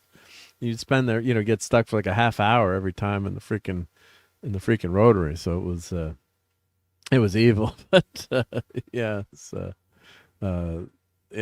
just crazy traffic getting to Cape Cod on a Friday night. It was ugly. It was ugly. Yep. And Wallace says the only Star Trek I'm interested in watching anymore is the original series and the animated series. Can't argue with that. Yep. And Godzilla says when Satan heard Chuck Norris died, he decided to call Armageddon because Satan now knew he'd definitely lose. LOL. Yep. Let's read a couple more of these. Yeah, they tried to put Chuck Norris's face on Mount Rushmore, but the granite wasn't tough enough for his beard. Chuck Norris was once bitten by a king cobra. After 10 excruciating minutes, the cobra died. Yep. And of course, story. Death once had a near Chuck Norris experience. Yeah. So, let's see if the song loaded up now. Let's see if it. Here we go. So we got 3 minutes, 11 seconds of goodness. Thanks to Tom Connors for doing these lyrics, and you did the heavy I found a bunch lifting of with the clips. editing. Yeah. Well, it was fun to do, and I put all these clips together of the great Chuck Norris. So let's enjoy the opening to Toxic Tuesday for Chuck Norris month that we just had last month. So here we go. Enjoy. Chuck Norris! Chuck Norris. Chuck Norris!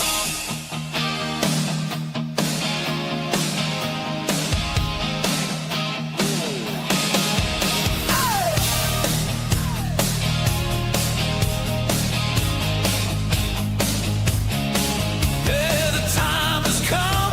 A man must rise. No occasion will stop him. Nothing can harm him, no matter how mean, no matter the size. Chuck Norris will win. I know you may not think it's possible. When Chuck Norris was born, he drove his mom home from the hospital. I don't know, you may have heard, Chuck Norris can kill 2 stones with 1 bird. Listen here, I tell no lies. Chuck Norris destroyed the periodic table because Chuck Norris only recognized the element of surprise. When Chuck is around, you'd better get on your knees, 'cause when God said, let there be light, Chuck Norris said, say please. He's a man that takes command. He'll rise to any occasion. Bad guys be damned. Let's tell the entire nation. You know Chuck don't take no lip. Chuck Norris doesn't flush the toilet. He scares the shit out of it. You know I don't need to tell you why. When Chuck Norris slices onions, the onions cry. He's never had a cold and never had lice. Chuck Norris counted to infinity twice. I don't know about you, but I can tell you this. When the boogeyman goes to sleep at night, he checks his closet for Chuck Norris. Chuck Norris. He checks his closet for Chuck Norris. Chuck Norris. Yeah!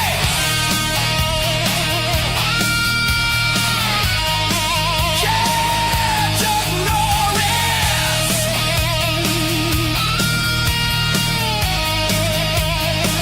It's that time! That time to get gay! Time for Chuck Norris month on Toxic Tuesday! Yay! Yay! Yay! Yay!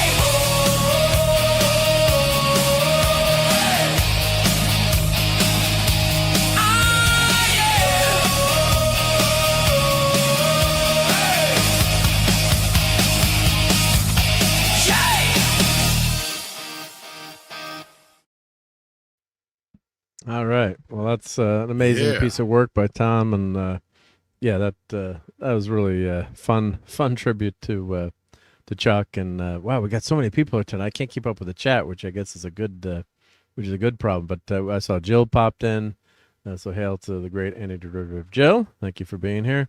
I just got to roll through this chat and try to catch up. Oh, head case. I'm getting in trouble for reading this one.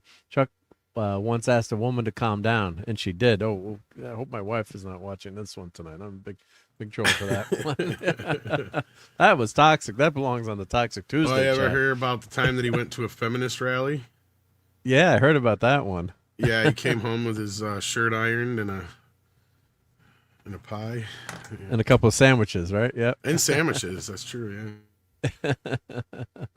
So let me skim through these chat. And I apologize everyone that's here that I'm trying to catch up to the chat, but thank you. Yeah, we have almost like 35 people here right now hanging with us, remembering the great Chuck Norris. Yeah, and I love that. You know, I was hearing that song in my head. It's got a great it's great music. I mean, it's good. It's good music. Yeah, yeah. I am kind of good at doing the hooks. I'll give you that. It's got a good hook to it. Yeah. Well, and I mean, I do try to add a little human element to it. I do try to write the music, even if it's just like a little bit of like just the rhythm or whatever it is, or something to it. Like I'll try to do something like that, but like, yeah. And then the AI takes it from there, right? Yeah. And then I write the lyrics, and yeah. Yeah. In this case, of course, I took the facts, but like I said, the challenge was like a puzzle of going backwards and trying to fit in those facts to whatever come before it to make it a verse. To make it match, to make it go together well. Yep. Oh, we I'm got sure another if I spent super enough chat. time, I could get enough multiple facts that lined up, but then it's like, nah, I kind of want to make sure I got the best ones in there. So yeah. Anyway, let me get to the super chat because I think I missed the Well, I did mention Wes. Awesome super chat here. Said I hear a lot about Chuck Norris memes, but that one where he doesn't flush the toilet, he scares the shit out of me. Generally made me laugh. Yeah, that's a great one, and thank you so much for that super chat, Wes Cagle, and also you would. Who would give you had given a super chat before. All in the Family is the best. Archer is my hero. I gotta get some Archer clips in there. Waglin Millet played. So let's play a few clips for the great Wes Cagle here. Let me. I'm not gonna play the glitter vomit. No, let's not do that. Let's switch to let's try movies from N to Z. Let's see which under that panel there. Let's see here. What do we got? You fell victim to one of the classic blunders. And you're no match for my brains. You're that smart. Let me put it this way. Have you ever heard of Plato, Aristotle, Socrates? Yes? Morons.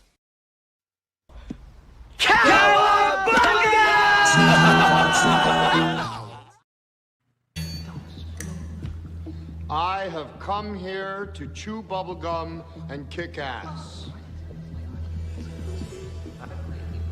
And I'm all out of bubblegum. You know, I can that see. movie is kind of like John Carpenter making a Chuck Norris movie without Chuck Norris. Right? Exactly. Roddy is great at it, but yeah, he that just would have got been Roddy Piper instead. Yeah. Yeah, that would have been a perfect Chuck Norris vehicle. Yeah, I could picture Chuck in that. Absolutely.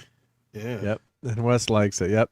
Piper, the man. Oh, I love Roddy Piper. You know, God Chuck rest would have his just soul, cut too. half of his lines. That's all. Yeah. And High Boy says Tom likes his hooks. I do. Yeah. West, I can't spell either, so don't worry about it. Spelling is optional these days anyway. We can't spell either, so we read misspellings correctly. Yeah. We can, determine it. Chuck Norris once peed in a gas tank of a truck as a prank. That's how Optimus Prime came to be. Right? And hail to Cypher Chaos. Great to have you here. And Darren M is here. The great mod. Yep. Lenrod, TZ Burton, Keely Chow. And hail to Jill. Let's see. I'm doing just fine. I went to the beach today. Oh, I was going to say something mean about you, but it was pretty cold and rainy here today, Jill. I'm sorry, but how are you? Yeah. Oh, Yvette, another. Yes, I heard about that. Saw that on Twitter. Was had passed away, so I did not know her personally, but I saw that on Twitter. So very sad to all her friends out there that she had passed. Keely says Chuck Norris once went skydiving in Japan. That's how Hiroshima and Nagasaki actually happened. Yep. Was that Jackie Chan? No, that's the great Bruce Lee that Chuck Norris is fighting at the end. So, and Way of the Dragon. I guess that's probably his best. I mean, I don't know if you'd consider it more of it's definitely a Bruce Lee vehicle. Obviously, he's the star, but Top's most critical list, 88% on Rotten Tomatoes, highest rated on many aggregators. The legendary final fight against Bruce Lee in the Coliseum. It's Chuck's early breakout, showcasing his martial arts skills against the GOAT. If you want historical significance plus killer fight choreography, start here. Yeah, if you're a martial arts fan, you gotta watch Way of the Dragon, right? There's no excuse for you, no excuse. We've got another super chat here. Thank you so much for all these super chats. Thank you, Cypher Chaos. Says, don't know if you said this one. They once had a street named after him, but they had to change it because no one crosses Chuck Norris and lives. That's good. Oh, that's a freaking awesome one. Oh, that could be like the part 2 of the video, right? Yep. So let's play some more fun clips here. Let's try TV and movies from N to Z again, right? Yep. Here we go. So let's see. How about this True one? love is the greatest thing in the world. Except for a nice MLT, a mutton, lettuce, and tomato sandwich when the mutton is nice and lean and the tomatoes are ripe. They're so perky. I love that. Let's get a few more for that great Cypher Chaos. Do you feel this vehicle is safe for highway travel? Yes, I do. Yes, I really do. I believe that. I know it's not pretty to look at, but it'll get you where you want to go. But I pity the fool. I pity the fool. And by the way, they're real and they're spectacular. Don't do drugs and go to school. Do drugs. Just don't do drugs in school. Yeah. Thank you, Cypher Chaos. That's so nice of you. That was pretty much what Mr. T would say. Right? Yeah. Mr. T is still kicking ass, right? He's Still is, follow him on Twitter. He's fun. Yeah, he's fun to see. Yep. Great message from Mr. T. He loves his mom, and his mom is number one. The way he takes care of his mom is great. Be a good citizen. Great example. Yep. So eat your oatmeal. Eat your oatmeal. Yep. And do your chores. Yep. Oh, Brian Parth. He mentions Invasion USA. I'm in trouble here. I mean, you know my Invasion USA story, Tom, right? I'm trying to remember. I'm sure. I remember we did it on Toxic Tuesday, and I'm sure you told it.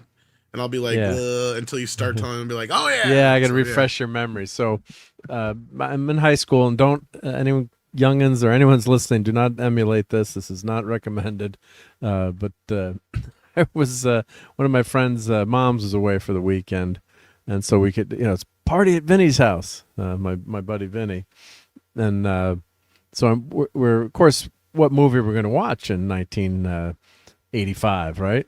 We're going to watch Invasion USA. I mean, there's really no other choice, right?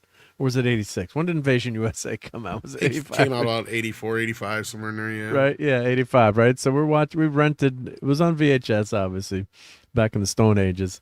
Vinny's girlfriend, Colleen, who ended up entering the military and had a great career and has a great career, but all because of this movie. No. So shout out to Colleen, even though no. So she goes to, we had at a fifth of vodka. We'd have bought, alcohol somehow. And so she goes like, and I really hadn't had that much to drink growing up, like Swiss side. We always had wine, like that would let me drink some wine or beer, but never drank in excess. And so Colleen goes, I bet you can't chug that. I'm like, I'll show you, B. And so I take the fifth of vodka and I chug that mother Budrucker. So I chug the vodka, and I'm watching Invasion USA, and I'm not feeling that good. And I start yelling at my friends, guys, stop spinning the room. Who the F is spinning the room? Bucky, could you stop spinning the room? And they're like, Mark, the room's not spinning. So I remember I was at the mall scene in Invasion USA, and the room is spinning around and spinning around and spinning around. I'm like, this is not good. So, I mean, the very long story, much shorter. There's some Marc D inaugural rice patties in the backyard from the food that evening. Sorry, that gets a little graphic, but I woke up in the basement next to the kitty litter. They put me in the basement, but basically they're like, and then they said I tried to go out to get my sleeping bag. It took me like a half hour to go there and back to my car. I had severe alcohol poisoning. I mean, if I wasn't back then, I was an athlete, in kick-ass shape and working out, playing hockey. I probably would have croaked if I wasn't in that good of a shape. So, they should have taken me to the hospital. But we were just going to put you in your truck and roll you down the street if you if you died. I'm like, thanks, guys. And back then I weighed 185, believe it or not. And on Monday when I went to put my jeans on, and you have the same notch on your belt, I put my jeans on and they fell off to my ankles. I got on the scale. I was 160 pounds. I went from 185 to 160, and that was a few days later. And the kicker, the kicker was, I had massive alcohol poisoning. I just chugged a fifth of vodka like a moron. Right. And it was my sister's first Holy Communion that Sunday. Was it Saturday or Sunday? Yeah, it must have been Sunday. That Sunday, yeah. So I was upstairs I'm like, Mom, I don't feel so good. So years later, I told her what really happened. I don't believe it. You were an Eagle Scout. You would never do that. I'm like, well, we all do stupid things, right? I wasn't trying to I wasn't trying to do that, but my cousins, like, I remember I came down at like 5 o'clock or something. Like, you don't look so good. I'm like, yeah, I had a bad night, but I was really, we joke about it now, but it's like I really should have been in the hospital with my, stomach getting pumped. But that's my Invasion USA story. So I never wanted to finish Invasion USA. So I didn't do that until Toxic Tuesday. So I survived Invasion USA. But that's my story, and please don't clip this. So you got through alcohol poisoning because of Chuck Norris, is what you're saying? Yeah. That's a pretty damn good movie too. I do like, once I watched it, it was pretty good. Yeah. So don't fuck with Chuck. Don't chug a fifth of vodka. It's don't do that. Not a good idea. Yeah. And hey, Canadian Spider-Man, how's it going, Canadian Spider-Man? Yeah. So great to have you here on Sunday night, and of course Jill is here too. Let me scroll through this chat here. My girlfriend in '86 was named Colleen as well. Yeah. And let's see, Godzilla attacks Japan because if you knew, went to America, Chuck Norris would have killed him. Yeah. And Lenrod was born in '86, so yeah. Yeah, no one drinks like a high schooler or doesn't know his limits. That was me that night, right? I had no freaking idea. And that's a dangerous thing about chugging something, right? Because you're chugging, and then you're done. Yep. And Canadian Spider-Man was he had not met MJ by 1986, unfortunately. Yeah. So Canadian MJ. I mean, I said the Canadian Spider-Man had no girlfriend in '86, so he hadn't yet MJ. I'm joking. Like I know Mary Canadian Jane. MJ. Oh, Canadian MJ. Okay, there we go. Yep. See, the effects of the alcohol are still so. The effects of the alcohol are still lingering from 1985. I guess so. It's like brain damage. Yeah, I don't know how many brain cells I lost that night, but 32. Yeah. So let's 32. Yeah. So we've got let's see here, what Grok picks. So The Way of the Dragon. I'd say that. I guess not really as a starring vehicle, but it's a movie you got to watch. It's his first major role, Yeah, first major thing. So I can see why that's number one. Lone Wolf McQuade. That's a great That's a good movie. one. Yeah. That's the one that Walker's loosely based on, yeah. Right, yeah, Texas Ranger taking down an arms dealer. David Carradine, who also martial arts expert and his martial art. What was his Carradine's show? The martial arts show. That was Kung Fu. Kung Fu. Yep. Thank you. Yep. Code of Silence. Many consider this his most serious and well-made film. Gritty cop thriller. We did that on.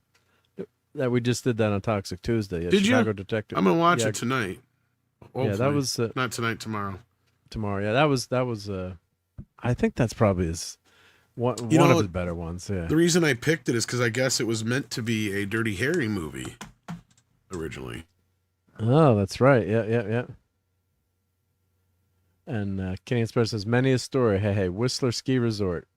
Well, you wouldn't party that much there, right? Yep. So Delta Force, which I was mentioning earlier. Yeah, that's a classic. One too. Classic 80s over-the-top action. Chuck leads a counterterrorism unit to rescue hostage from a hijacked plane. Inspired by real events, TWA 847, explosion, machine guns, and Chuck mowing down bad guys. Yeah, huge fan favorite for pure spectacle. I'd agree with that. That one on that list. And, of course, like the aforementioned Invasion USA. And it's actually, when I finished that movie 40 years later, it actually holds up pretty well, I have to say, because it's more like he's fighting drug dealers. It's not like an all-out. The title's a little bit misleading in terms of people thinking it's like a whole massive invasion, but it really works. Yeah, it's great. Yeah, the tank scene driving through the suburbs. Yep. I'm sure it's one of those movies that had a completely different title, but Canon had already sold a movie title Invasion USA with Chuck Norris, and they just put the script with it, probably. Right? Yeah. How they usually ran things. That's how Missing in Action 1 and 2 came to be what they were too. So go figure. I wouldn't be surprised. And Godzilla says Chuck Norris doesn't get alcohol poisoning. Alcohol gets Chuck Norris poisoning. Yeah. going. Canadian Spider-Man's found Mary Jane in Australia in 2001. Oh, that's So good. you took Yeah, Australian Spider-Man's Mary Jane. Now what he's supposed to do? yeah. Yeah, poor guy. And you know they have big knives down in Australia. You That's gotta not watch a out knife. for that.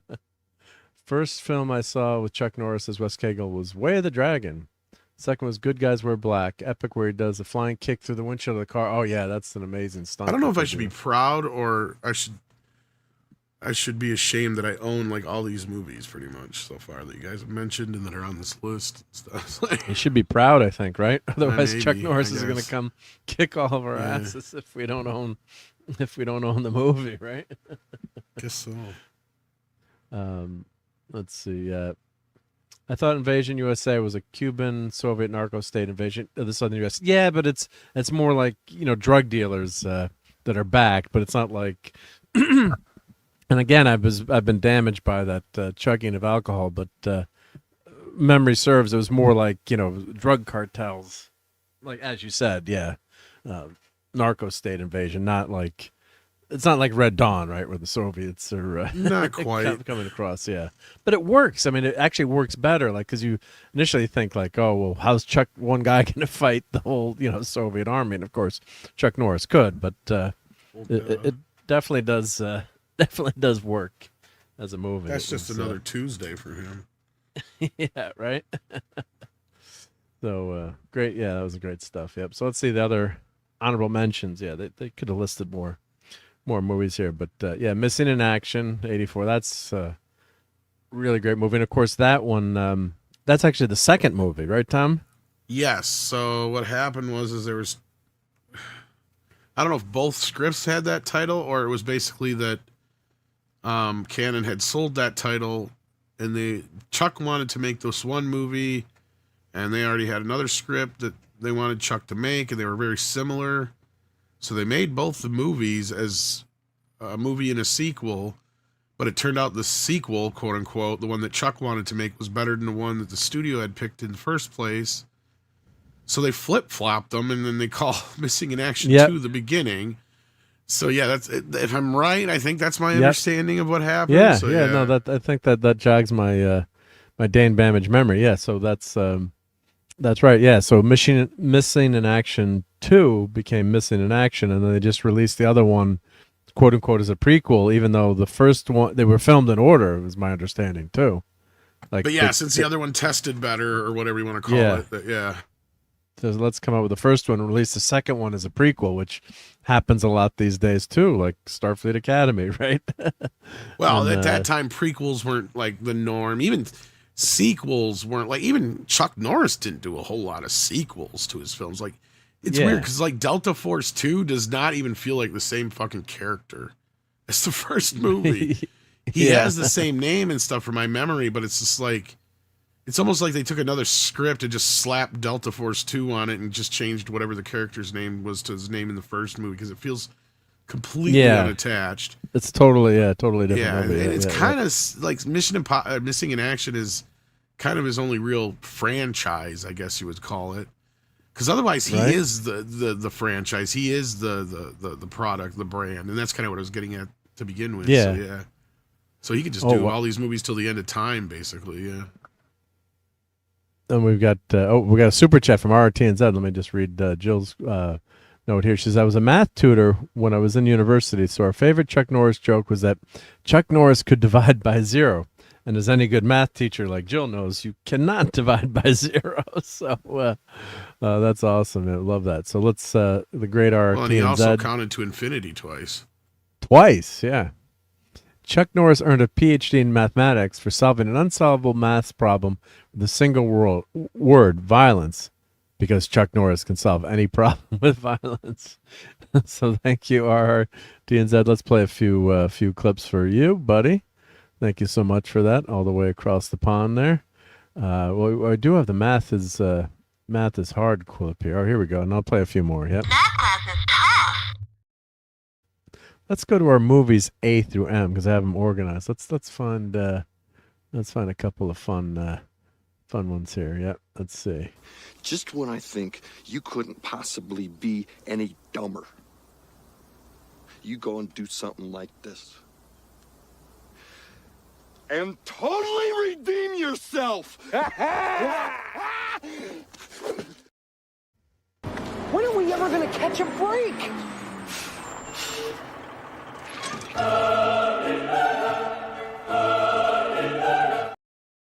Everything was fine with our system until the power grid was shut off by Dickless here. Is this true?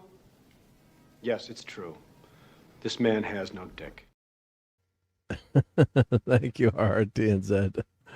Oh yeah, that's one of the best. You know what's funny best is that the element of surprise joke with him. Yeah, it made me think about that. It made me think about him when I was watching the movie tonight, because that one person has that T-shirt that says the element of surprise. A-H. Okay. Yeah, so it made me think of that. I don't know if you caught that. Yeah. The element of surprise. Yeah, that's a great line too. Yeah. Oh, so many good memes. Yep. I wish I could have got Chuck as Uncle Ben in Spider-Man. Oh, that would have been pretty good. You wouldn't have died though. Yeah, that's right. You can't die though, right? Yeah. And Godzilla says math is tough, but not as tough as Chuck Norris. LOL. Yep. And let's finish off this list here. So the Expendables 2. His cameo when he does I was bitten by a cobra. Oh, I do have that clip actually. Let me throw that. Let me upload that clip. Yeah, let me add that to my playlist here. Let's grab that. I think I have one more slot here for the great Chuck Norris.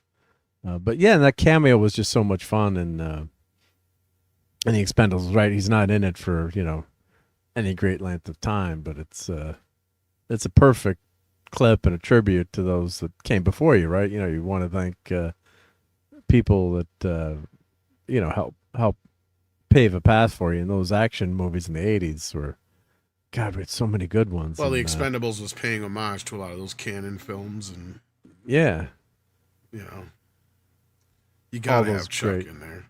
Yeah, you gotta have Chuck Norris. All those great movies. And we'll talk a little bit about War Machine tonight. That was a throwback movie in a lot of ways too. The classic, just action movie. So here's the Chuck and the Expendables. I heard another rumor that you were bitten by a king cobra. Yeah, I was. But after 5 days of agonizing pain, the cobra died. God bless Chuck. Yeah. So, the numbers don't lie. And they spell disaster for anyone who challenges Chuck Norris to a fight. Yeah. So, he's really that's just only a cameo in there. And then, same thing with Dodgeball, right? Cameo as a legendary coach shows his comedic timing. Yeah, he was fun in that. Yeah. If you're new to Chuck, go for Lone Wolf McQuaid or Code of Silence for the best balance of action and quality. For ridiculous fun, hit Invasion USA or Delta Force. Another movie of his that doesn't get enough mention is Sidekicks. And it's weird because he's almost like his own guest star in the movie, because he's only in dream sequences or dream sequences, whatever you want to call it, through about 80% of the movie until he finally shows up at the end in reality. Okay. Have you ever seen it before? I think I've seen It's got Jonathan Brandis in it. It's a rip-off of Karate Kid. Okay, it's a Karate Kid rip-off, right? Yeah. And that was a movie that Steve Mitchum was mentioning before, too, yeah. Yeah, it's a fun movie, especially with kids. So if, you got a young kid and you want to introduce him to Chuck Norris, it's kind of a good way. But it has, a bunch of scenes that kind of... Jonathan is always finding himself in some generic Chuck Norris movie scenario where he's, Chuck's sidekick, basically. Okay, So that's kind of the gimmick of the movie. And then at the end of the movie itself, he's at this tournament, much like Karate Kid, because he's bullied and weak and all that kind of stuff, and he gets a sensei and all that kind of business. But it's fun. Joe Pescopo's in it. Yeah, I see Caleb. Yeah, that's the scene from Sidekicks in the martial arts tournament, right? In the video. That's the Sidekicks. Yeah. So which is so he's got a great comedic talent in that one too, I guess, right? I mean, he's not the comedy, but he knows what he's doing. The situation, right? Yeah. And it plays to his strengths as far as the action star. The comedy comes out of, the story of the kid and his daydreams and certain elements. And yeah, there's a little tongue in cheek to some of those that he's good at playing into. But yeah, it's probably the closest to comedy outside of Top Dog that Chuck's done. That's for sure. Yeah. Yes. So limited screen time, but iconic, especially in the fantasy fights and the finale. And Jonathan Brandis. And I think it was directed by his son too, if I'm not mistaken. I can't remember, but yeah, his brother. It said his brother, I think. Right. His brother. That's it. Yeah. Sorry, not his son. Yeah, Aaron Norris. Yep. Okay. Yeah. And we've got like 40 people hanging out with us tonight in this late hour. So thank you, everyone. Yeah, pretty awesome. Yep. Thank you for being here, everyone. Yep. Everybody wants to know what we think about Project Hail Mary, I think. Yeah, let's talk about that. But so R.I.P. the great Chuck Norris, and wow, just gone too soon and too quickly, right? But that's the way to go. I guess it's better to burn out rather than to fade away. So thank you for your sacrifice. Whatever the aliens did to you, we're sorry, but we're happy that we're alive. He saved the universe. Yep. I'm sure of it. No other way he could have died this young. Yeah. He had a good, 60, 70 years left in him? Right? Yeah. You saw the video. You can't convince me that the man in his videos from his 86th birthday just died. No. He's healthier than I am. So, well, yeah. He was on a secret mission, and he didn't come back. Right. So it was the only way. Only way, right? Yep. And Wallace says, yeah, Chuck Norris enters the room, the lights turn themselves on. Yeah, that was one of my other favorite ones in the song. When God said, "Let there be light," Chuck Norris said, "Say please." Say please, yeah. So we both did get to see a movie without Chuck Norris in it this week, and it's, well, before we get to that, RRTNZ just sent you another $10 there. Oh, thank you so much. Here, let me put that on the screen here. It says Chuck Norris can simply walk into Mordor. Chuck Norris can throw his ring into Mount Doom while standing in the Shire. If Chuck put on the ring, Sauron would throw himself in the volcano. Thank you, RT had said. That's awesome. And we got to play some more. I don't have any Lord of the Rings clips, unfortunately, but let's see. Let's play another couple awesome clips. Here's a fun one.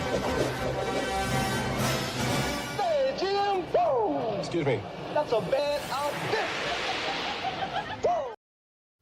I like that clip.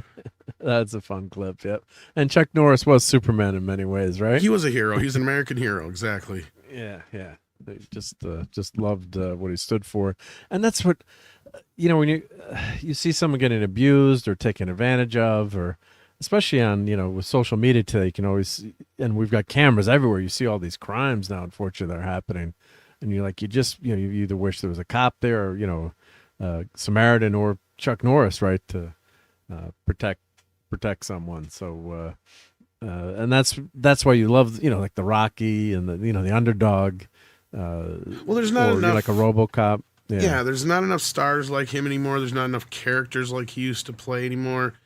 That's kind of like, this is probably a good segue into Project Hail Mary. Yep. They don't make those kind of movies anymore like Project Hail Mary, and I think that's probably why it's hitting a chord with people. And I'm glad I actually got to go see this. I got a bug up my butt, and I'm like, you know what? I'm going to go see this. Everybody's talking about it. I'm coming at it from one of the most... I have really no frame of reference for this at all. I kind of know what it was about, but not really from what people have been telling. All I know is people have been talking about it. Well, the book especially has been out for a few It must have years, been too, what it was like to go see Jaws real early on, and you hadn't read the book. You know what I mean? Like, yeah. It's like, what is this? It's a fish shark movie. Okay, let's go check it out. I knew it was a space movie, something about the sun, and Ken was in it. Ken was in it, yeah. Yes, Leonard, this is a movie. Yep, Project Hail Mary. Yep, and you got to go to confession if you don't have your Hail Marys down, right? Yeah, well, that was actually when you went to confession, the Catholic Church. They'd say go say 100 Hail Marys. So now, the basic premise is you saw it Thursday. You said I saw it on opening night. Yep, opening night in a Dobley Digital Theater. Oh, lucky. Where did you see it? In I a saw it in a regular regular theater, but I was hoping to find it in IMAX 3D, but the IMAX was only showing it in regular IMAX. So I chose to go see it in a regular theater. But Not now the that IMAX. but now I'm still wondering if I shouldn't have went to IMAX after seeing it. But You we'll should get have into done the that. IMAX, yeah. It would have If you got cost the me choice. as much as it cost me to get the ticket and the popcorn and everything. Trust me. Yeah, oh, they upcharge you a lot. Just is it for a the ticket. So, yeah. Yeah, is it a mini IMAX or is it Yeah, that's the other thing. It's a FOMAX, so it's not even a real FOMAX, yeah. Yeah. So the theater I go to in New York, they have an IMAX. They put that in first, and like that was like the super duper theater, like that IMAX, but it's a mini max or FOMAX, so it's bigger than a regular screen, but they don't have reclining seats. So then they put it. Then they put in the Dobley digital theater with reclining seats. So the picture size is probably about the same as the IMAX one, and then they've got the great projector, and they've got the reclining seats, and the sound is phenomenal. Excuse me too, and but at the same time, I mean, the movie is kind of confined as much as it is a space movie, as we'll get into. But so I mean, I don't feel like I really missed out on anything not seeing it. That's true, I guess. But there are some really cool space shots that they have. But it is almost like a submarine movie in some ways, right? You know? Yeah, that's a good way of explaining it. Yeah, because they're stuck. He's stuck in the spaceship, right, for all the movie except for the flashback scenes when you see how he got there. Yeah. And honestly, you know what? That's going to be one of my biggest complaints when we get into the movie. But otherwise, I can kind of see what people are talking about. And let's get into a brief synopsis, and we'll get into your feelings. So, yeah, we'll do like extremely minor spoiler, like just so we have to talk about it a little bit, not major spoilers, because we're assuming that most people haven't got to see. Well, to start off with, I guess it's up to $140 million worldwide, 80 million domestic, 60 million international. So that's off to a pretty good start. And it's the best opening for a non-sequel in years, I guess. Okay. Outside of Oppenheimer, I guess, was the last one that did this well. Yep. Yeah, so it's already, now this is just for 2026 movies, so some of this isn't a fair comparison, but I'll just share this tab for a second. So, of course, what they should do is like preceding 12 months or something, but they don't do that. They just, that would be, I'd like to see a rolling 12-month total or something. So Avatar obviously made a shit ton of money the year before, but so Project Hail Mary, just based on this opening weekend, is already the number 7 movie this year. Yeah, it's going to be the movie to beat this year so far, it looks like. So, yeah. Yeah. So you've got nothing that, well, Scream 7's won almost. Scream had a big jump this weekend or some shit, I guess. I don't know what happened there, but I thought I read somewhere that, I don't know if people rejected this week's horror movie or what, the part 2 movie that just came out of let's see what was out this weekend. Yep. Ready or Not. Okay, yeah. So Project Hail Mary won. Hoppers. Okay, it didn't make as much as I had read. I thought I read, but it did all right. I must have read the worldwide total, but still 4.5 million compared to Ready or Not's 9 million. Yeah, I can see what they're saying. Yeah. Yeah. So because that Ready or Not's brand new, and they were advertising the shit out of it. And who's in that one? That's what's her name? I just forgot her name. Samara Weaving or whatever it is. Weaving. Okay, Samara Weaving. Okay, Hugo Weaving's niece, or is it his niece or his daughter? Niece or daughter? Is his niece? I think it's his niece. Yeah, it's another horror movie. I like her. Yeah, I think she's pretty good. And the first one did moderately well, but I swear they probably spent more on the advertising for this one than they did the entire movie's budget for the first one, because I could not get away from it. It was like they were shoving it down my throat this last week. I didn't even know Project Hail Mary was coming out until somebody told me about it.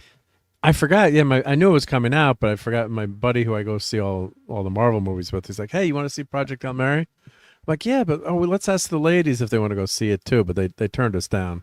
Because sometimes we like getting the dinner and the date movie night, but we didn't get that. But with Canada, I thought they might want to go. And I'm running out of gas, but I must hang in. Try. Okay, we'll get to our reviews here. Sorry. Yeah, yep. And Project Hail Mary is incredible. Want to see it again? And figure movie worth going to see, and I don't have a car to go see it in now. That sucks, Len Run. Sorry. Yeah. You know, I'm curious though how long Amazon's going to keep it in theaters. Yeah, I wonder. Yep. Oh, Jill This is here. is their also. biggest hit too, as far as I know. Oh, she's coming in. Yeah, Jill is here. Sweet. Hey, I was just Jill. going to say, yeah, might as well come in. Yep, she's always got the link, so always welcome to come on in and say hi. How's it going, Jill? I had to show up because you're talking about Project Hail Mary. What? Of course. Oh my God, what an incredible movie this You loved was. it? Yeah. It is So the what was- best science fiction movie I've seen in years. I watch the past few years. I watch a lot of classic science fiction. None of them hold up, but this one, it gets there. It gets there emotionally. There may be some problems scientifically, but at the same time, it pays credence to a lot of the science as much. That as, would be my question. How much is yeah. it science fiction and how much is actually science fantasy, I guess? But I'm not a real good gauge of that. Yeah. There's elements of both because obviously we cannot travel close to the speed of light. But that's Right. what science fiction is about, is achieving things that we currently cannot do. There was a time where we couldn't achieve the speed of sound either. Yep, Chuck Yeager. Right. But what they never say how close they get to the speed of light too, but they say they almost travel the speed of light, I guess. But there's a new, very minor spoiler, there's a new substance. Let's just say they find the lithium crystals that act as an incredible fuel Yeah. source that kind of enable them to I'm trying to remember the name of go it, too. I just faster forgot than it. any man has gone before. Speaking of which, there is a Star Trek related joke, and it isn't directly Star Trek, but you think of it as soon as you hear it. I won't spoil it. I don't think we should spoil it for everybody. Yeah, here, try not to 'cause- spoil fun oh, stuff. it'll get you when you hear it. So Tom, did you? I mean, I gave it 2 thumbs up. I did a out of theater review. I really liked it, and of course, Jill we know loves it. What did you think, Tom? Boy, it's. I wasn't sure what to expect going into it. I mean, I kind of had, like I said, a loose idea of what it was. Yeah. So the good, the bad, and the ugly is it's a very good film. Like Jill just said, it's a very excellent science fiction / fantasy type movie in the vein of, a Spielbergian Zemeckis throwback to the 80s kind of feel to it. The only thing I didn't really care, they could have cut it down even more. And I know people that are fans of the book are going to go, what? They already left so much out. But it's like, yeah, there's a lot of the flashback stuff that I felt was a little unnecessary because we're spending time on characters that either die or are not really important in the grand scheme of things. And you kind of get the gist already. Like there's maybe 3 of the flashbacks we kind of need, and that's it. And I know people might disagree with me, but I'm coming at this purely from a movie standpoint. So keep that in mind. Right. Yeah. And I'm just saying, like, you could have trimmed a good 15, 20 minutes out of this movie easily and made it a little bit swifter, but that's a nitpicking complaint, right? Because outside of that, the movie's perfect. I mean, it's a great movie overall. So yeah. That's a perspective of maybe an audience member who's just Yeah. trying to get the gist of the story. But it's important to Grace for these flashbacks to occur. And I think it's from his perspective because he's lost his memory. And so these flashbacks are kind of trying to remind him what's going on. And I don't think they're just for us. I think they're for him too. Do you think that's him remembering those? That's what I thought when I saw it. I thought that was him getting flashes of his memory. So, yeah, very minor spoilers. Obviously, that there's something affecting our sun. The sun is collapsing, and I think within 30 years they're going to have mass loss of life on Earth. And the other thing they said within years too, the nations on Earth they're working together now, but they're all going to start fighting each other to try to survive because food resources will be incredibly limited. I think the population will halve in 30 years. So they've got this Project Hail Mary and Ryan Gosling's character is currently a school teacher, but he's written a paper on. And he has a doctorate and all that stuff. Yeah, but he wrote a paper that was controversial. So the head of Project Hail Mary asked, did you write this paper? And they're asking about it. I think, Jill, wasn't something with xenobiology or what was the origin of life? Like you didn't need water. His theory was that, there has to be life that does not need water to be. Yeah. Yes, just because that's what we need to live, that doesn't mean that's the case for every other life in the universe. And it kind of is like this thing that plays throughout the film. And again, like I understand where you're coming from, Jill. Like my thing is like, just real quick so I can sum up that part of my review, because that's the only negative I have about it, is like that'd be perfect for like an extended cut. But for sitting in the theater to see this as a one and done movie, because unless this is going to end up having like 20 sequels or something like that, a lot of the backstory isn't as important as how did we get here? How did he get here? The stuff with all the other people and stuff in between there was just kind of like unnecessary. Like I get where it's like, okay, he's got this attachment to Earth and it's just to show us that he doesn't have anybody on Earth. And, we get a little bit more with the scientists and all. There's just bits and pieces of stuff I don't feel is necessary, but I know he lost his memory and he is kind of starting to gain it back as he's going along, and I got that just fine. I felt like those were the moments where the movie was starting to drag, because every time it would cut back to a flashback scene, I was just like, ugh. Like right. It's okay with the flashbacks. No, and my second counter to that is I took my 12-year-old and my 6-year-old, and my 6-year-old didn't complain, and my 12-year-old loved it. Like he said that maybe I wouldn't like it, but it was so funny that I had to. Interesting. Yeah, well, it's good that because to me, youngins if liked not, it. a lot of that stuff I would cut out of the first like 30 minutes of the movie, if anything. Like other than that, not so much, because the movie really starts to kick into gear about 30 minutes in. I mean, because it's a slow burn until then, and then once you kind of get, basically once he meets up with the ship the first time, Yeah, that's when the movie really takes off. Yeah. Yeah. And it's supposed to, I think, too. Did it seem oddly romantic, even though they're inanimate objects, the two ships connecting together? I didn't think of I don't that. know. There's a lot of people reading too much into this already that I'm not sure if I want to feed into that. You mean when the ships were docking? Oh my! Yeah. Oh my! Yeah, I mean, ships always male to dock. female. Ships always dock. Well, the I was funny just thing is thinking to it. in engineering, we use a lot of terms that could be considered, not safe for work, but like tits or something you talk about in terms of engineering, in terms of parts, but it could also be, hey, that's not safe for work. So it depends on how you're using a certain term. So it's I'm saying I'm anthropomorphizing the ships or anything, but I am saying hello to Courtney in the chat. Hey, Courtney says, hi everyone, I'm AFK but listening. We'll try to join if you're still going in 30 minutes. Much love to all you groovy people. Well, thank you, Courtney, and hey, well, let's play this. Groovy. Bruce approves of that comment, and big shout out to Bruce, who's battling cancer at this time. I will say this for the movie, that it has going for it over other more recent, maybe even more prolific science fiction films, let's say. Like, it did the same thing The Arrival was trying to do, only better.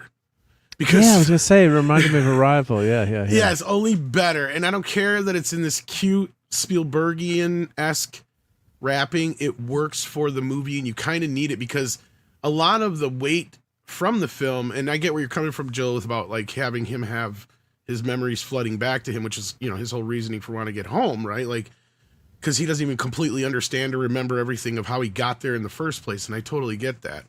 It's just like at that moment, it's like those things, like these things kind of leading up to it. It's like, I feel like we should have just got to it a little quicker. That's all.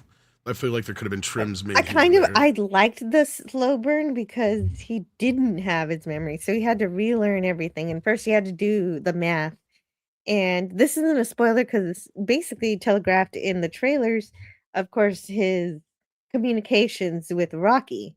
Well, that's what I like. That's the stuff I like. I'm talking about beautiful. all this stuff I would have cut out have been all in the flashbacks. That's it. Like, to be honest with you, it's 100% stuff like that. It's just, there's just a lot of stuff there that I just felt like was unnecessary. But I think it's necessary because he had to make he's making a sacrifice doing this to save Earth. Is he, though? That's what we finally learned. Yeah. Right. Well, and that's the spoiler part. We can't exactly. Yeah, I don't want to get too deep into it, but yeah. Well, that's as I keep mentioning, Andy Weir, what a great writer, and he owes me a night's sleep. Because when I read The Martian, I started reading it at like 7 o'clock at night, and I stayed up all night till 6 a.m. reading the damn book. So I couldn't put the damn book down. It was that good. And when I went to see the movie, I liked the movie, but I was like, I'm kind of disappointed in this movie, and because there's so much left out of it. And that's what in the chat, people are saying that who just put that in? Marks 47, Hail Marks 47 says they cut quite a bit out. Not really surprising though. Yeah. So whenever you try to, that's why I said that up front translate, too, right? Yeah, like, yeah. I mean, and I get that, but I mean, if you're gonna do a Spielbergian film, you gotta kind of take some of the lessons from Spielberg, and they did, obviously, keeping it clocked in. I think it's 2:38. I think it runs, but that's still a long. It's a long movie. Yeah. That's my only complaint, right? Like, I'm trying to say that is the worst thing I can come up with about this movie, which is pretty minor. Yeah. I didn't feel I didn't feel the time at all. I just wanted more of it when it was over. I was indebted to the universe, and I was wondering how it was going to continue. Those are my favorite kind of stories, that I want to know what happens next. And this movie does that to you. Oh yeah, the ending does. Like, that's kind of where I was coming from. Is like, okay, unless there's like a bunch of sequels to these books, then like whatever. But like at the end of the day, the movie is pretty well done. I mean, it's not going to probably get any Oscar nominations, unfortunately, because it's so popular. When stuff like that usually is, it never does. But because they want to sell tickets to a movie that no one's going to go see. It's perfect on its own. It doesn't actually need a sequel. I can expand it in my mind without needing to see it. No, you don't really need you don't need a sequel. But someday, who knows what they'll come up with, because the characters are great. But what's interesting, he's we're doing again very minor spoiler stuff that you've seen in the trailer, very minor plot points that won't ruin the movie, but you know that he gets into space, but there's a whole story of where he gets into space. And I did enjoy, the flashbacks where I could see where Tom is saying on strictly film editing, where you could have maybe trimmed it and not lost some of the characterizations, but you do need some of those flashbacks to tell the story. And they do want to get you into space right away and have some excitement, because the movie is such a slow burn. So I think if they told it in a linear order, and I don't know how the book is. Jill, have you read the book, or? I decided that I wanted to read the book after seeing the movie. Just like me. Okay. Yep. Yes. Yeah.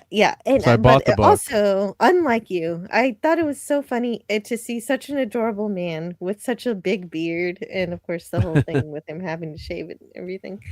I thought that was great. And Marks 47 is back from 5 minutes ago. He's catching up. Yep, great to see. And Hail Mary has me excited for Starfighter. Yep, that's the new Star Wars. I don't know about that, but okay. Don't give yourself false hopes there. You never know. And then, of course, in French is Project Dernier Chance. My French accent sucks. I can hear how it's supposed to sound, but I can't do it. That means Project Last Chance. So it doesn't. They didn't call it Project Hail Mary in French. I don't know why, but Project Last Chance. I can clearly tell you why, unless you're being sarcastic. Why didn't they just say Project Hail Mary? Because it doesn't mean shit over there. Oh, that's right. Yeah. Hail Mary full. Well, I'm always thinking of Hail Mary full of grace. How does that? How does that translate to French? Yeah, they even mentioned that in the movie itself. Like, that's why it's called that, basically. Yeah. So. Yeah, and of course, they mentioned the American thing. You Americans with your football, and the great. And I'm not surprised that happens a lot of times when you're localizing, and that might even have been the name of the book there too. But when I was, yeah. interned at IBM, they would use football terms, soccer terms. Like that's just what boys do, and you got to get used to it and learn the lingo. That's what boys do. That's funny.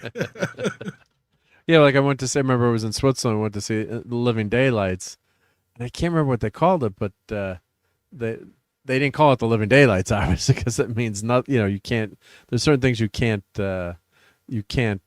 translate. It just doesn't work. Yeah, so. Yeah, because it's more of a colloquialism than it is an actuals. Yeah. And and that's what I'm saying. I'm assuming in other markets, the book is probably called something completely different. Yeah, and they may even change tailor that specific scene where they talk about that. And there is another bit in there that if it's in the book as well, I don't know, where they kind of talk about it because there's this ongoing joke about how the names are stupid of things that they come up with for scientific stuff because he literally just takes the name of the planet and then adds the other part, and he's I love that. That's funny. And then the other scientist repeats it. It's really adorable. Yeah. So like I'm saying, I wouldn't be surprised if in other markets they already had that done for the book, and then they would probably translated that into the movie as well. So whatever it is in whatever market, since Hail Mary is more of a colloquialism to American football,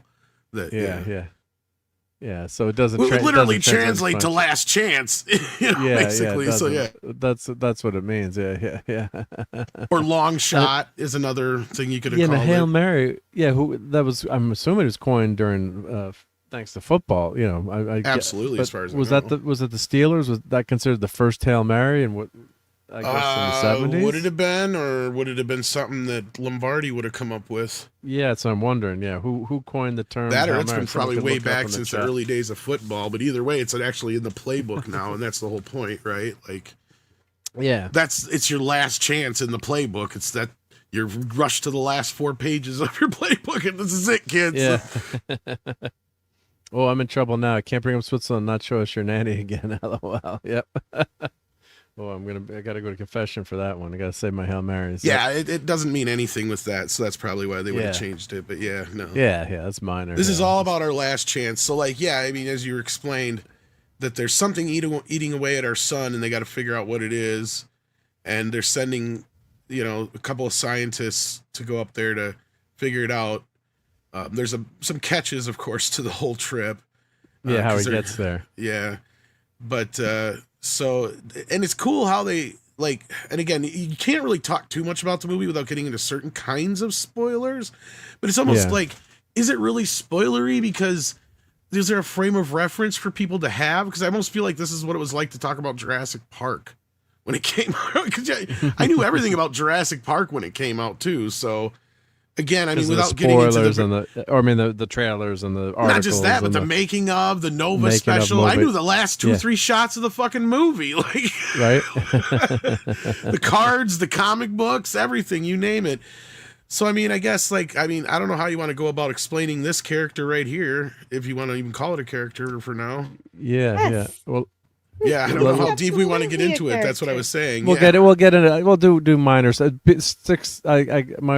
guideline would be like stuff that's in the trailer that people would know from watching the trailer. I guess that. Otherwise, we I can't haven't even seen really many trailers of this. They didn't spend as much on this movie as they did Ready or Not and some of the other movies lately. Yeah, but I did. Well, I've seen the trailer a bunch of times. But I guess I saw some. Did they do a Super Bowl ad for it, or was it a short trailer maybe? If there was, it didn't matter. I didn't see it. That's my own thing, but. My point earlier with Ready or Not is that if it penetrates to me, because I hardly watch anything. Yeah, you're just playing movies and mostly movies or streaming or YouTube. So unless I see an ad on YouTube or on one of the streaming things, then I'm fully unaware of it. But Ready or Not, no matter where I went this last week, it was getting shoved down my throat. Oh yeah. So this movie is the first one I've seen in theaters all year, and I want to say good night to Lenrod because he's going to bed. Take care. Good night, Lenrod. Thank you for being here. Yep. Oh, and it's worth seeing it in theaters, even though I have no idea how long Amazon's going to keep it in theaters. I mean, it'll do them good to keep it in theaters because it'll just keep making money for a little while. But I have this weird feeling they have it preset like that. Rock like a 3-week thing. Like it'll literally be in and out, and it'll be on Amazon here in 2 weeks. But and then people get pissed. But it is one of those that are worth seeing in the movie theater. But, well, I was even looking to find because I guess they did a 3D version and I couldn't find it anywhere. So I don't know. Because they did film it for IMAX too, like some of the scenes I were was not. looking for the They 3D changed. IMAX version. Yeah. Oh, but they do change they the- need to release a Blu-ray with commentary and everything. I want I'm sure special they will. features for this. Because that's lacking from a lot of new movies too. The commentary tracks and all the special features. Well, are dying out Amazon's on new been good releases. about it. Like with their movies. Yeah. Because even like I got the Beekeeper. I think I That got was a at pretty least- good one. Yeah. Well, that was an Amazon movie, so. In terms of the special features, yeah, which is why you want when you I buy don't the know if movie. it had much for special features, but this will just because of how big it is.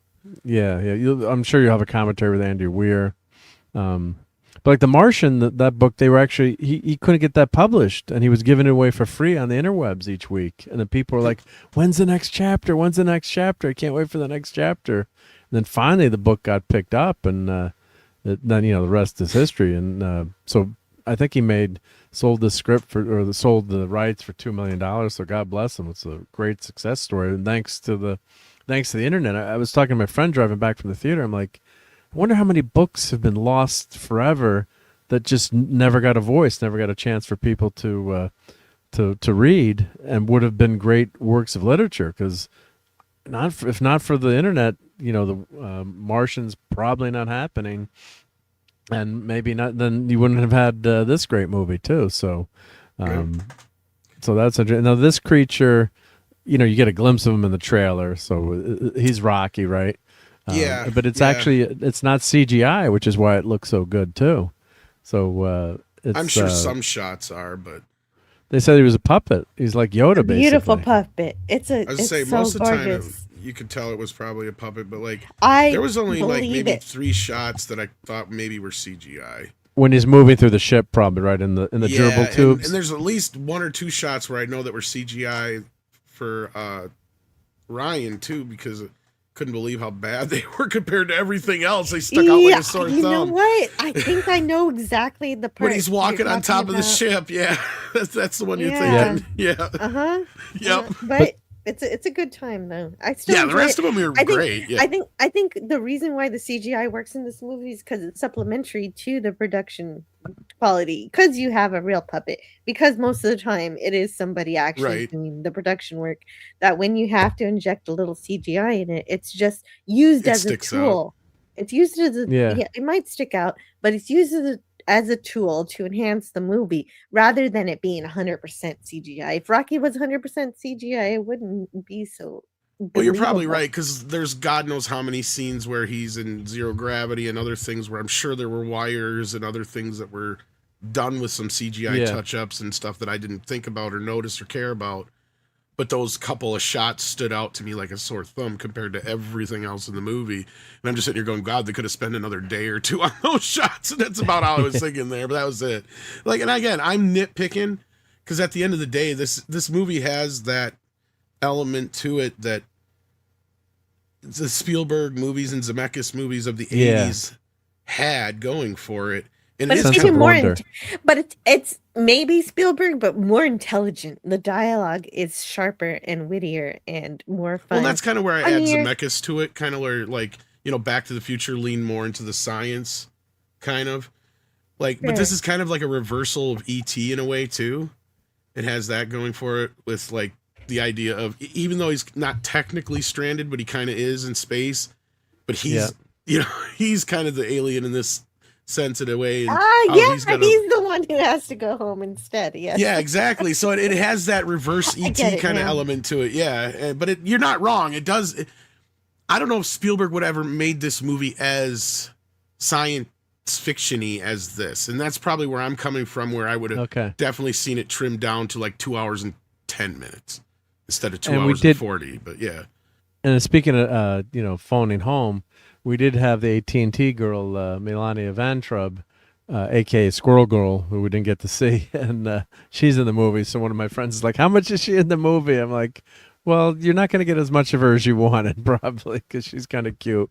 But joke would have been like having her phone home, but in space, yeah. But don't want to spoil anything in the movie. But I thought the bodyguard on Earth, or he was pretty fun. That guy, Officer Carl. Yeah. yeah. There was some good scenes with him.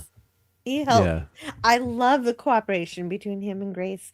That is wonderful, and how they work together, going to Home Depot and everything. I mean, that's not a huge spoiler. One of the lines. But they go to Home Depot. Yeah, it's like, do I have an expense account? And he's like, you don't, but I do. And then they're like, and then when they're checking out, they're like, do you have any coupons? And they're like, we're the government. We don't need coupons. You know, Which one? All of them. All of them. Yeah, all of the governments. Yep. Oh, and Oliver says 50 years ago today, Star Wars started filming. Wow, that's amazing. Yep, 50 years ago. No, so 6. Jill has not read the book either. Yep. So she hasn't read the book. Yep. And I was waiting to read the book. I did buy it on Kindle, but I definitely will read it now. But I want to make sure I start earlier or start on a weekend so that I don't nuke my sleep, because his books are just so good. And like Ready Player One, same experience. I'd seen the movie first, and that movie is so dumbed down compared to the book. The book is so highly intelligent. Well, that's where I say that movie had the wrong director. Oh God, because when I'm reading the book, and I couldn't put that one down either. I'm like, and of course it's, that book is written for me basically, with all the the 80s inside, games and computer games and stories and that movie was like basically if you wrote a tribute song to Johnny Cash and then asked Johnny Cash to sing it for you. Right? It makes no fucking sense.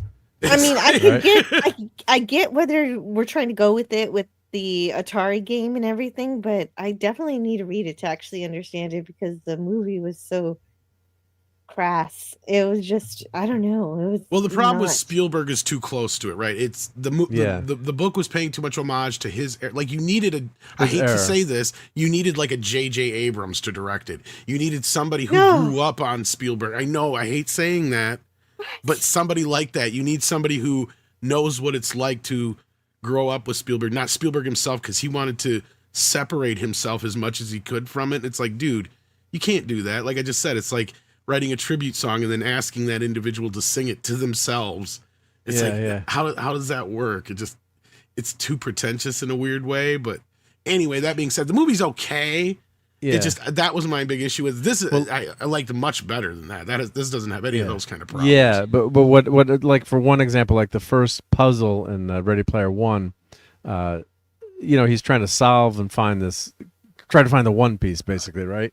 The great treasure that's on this virtual game, and it's so much more intricate, and he's got to figure out, I don't want to spoil it because it's the puzzle, but he figures out a place that no one else thinks of going that'll have the clue. There's no race. Like they open the movie with the race, which I understand, but there's a lot of intellectual thinking that goes into solving these puzzles in Ready Player One.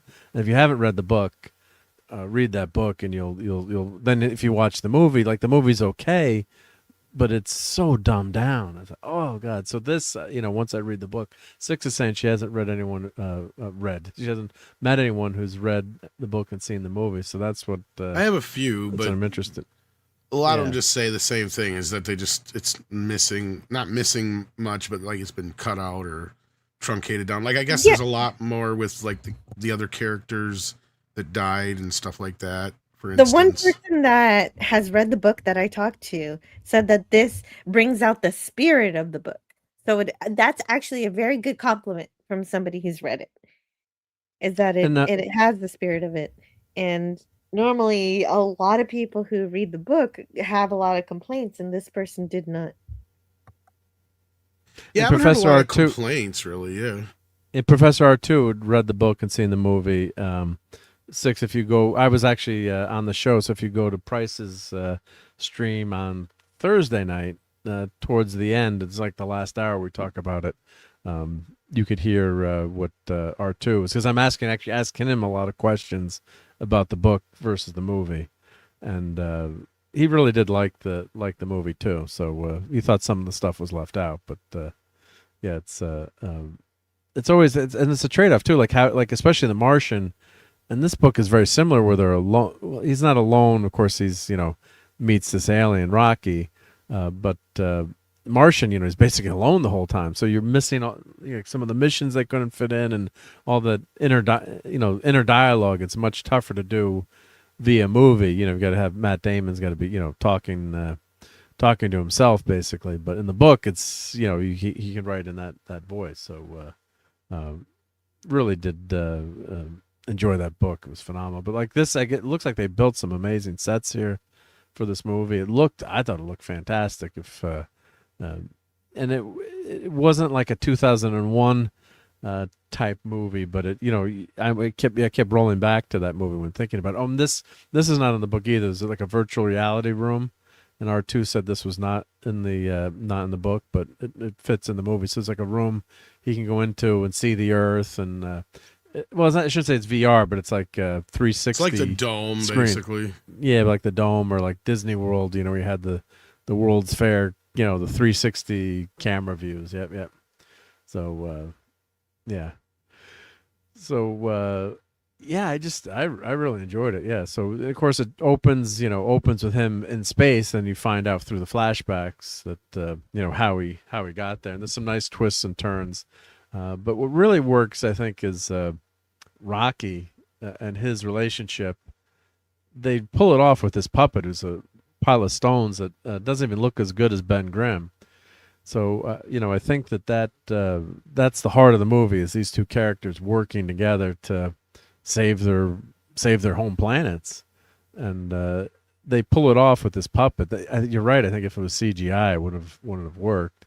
And you really feel for these characters. Like, as I'm watching Starfleet Academy, you know, as the Origami Chicken Man's about to take everyone out, I'm like, do I really care if Origami Chicken Man wins? Any of these characters? And not only that, they had adult characters in that show that they introduced, and they didn't even show up in the finale. They meant nothing. Why even have them there? And in this movie, it made me care about Puppet Rock. So that's what tells you the level of discourse and the level of dialogue, storytelling, the witticism of this movie versus that.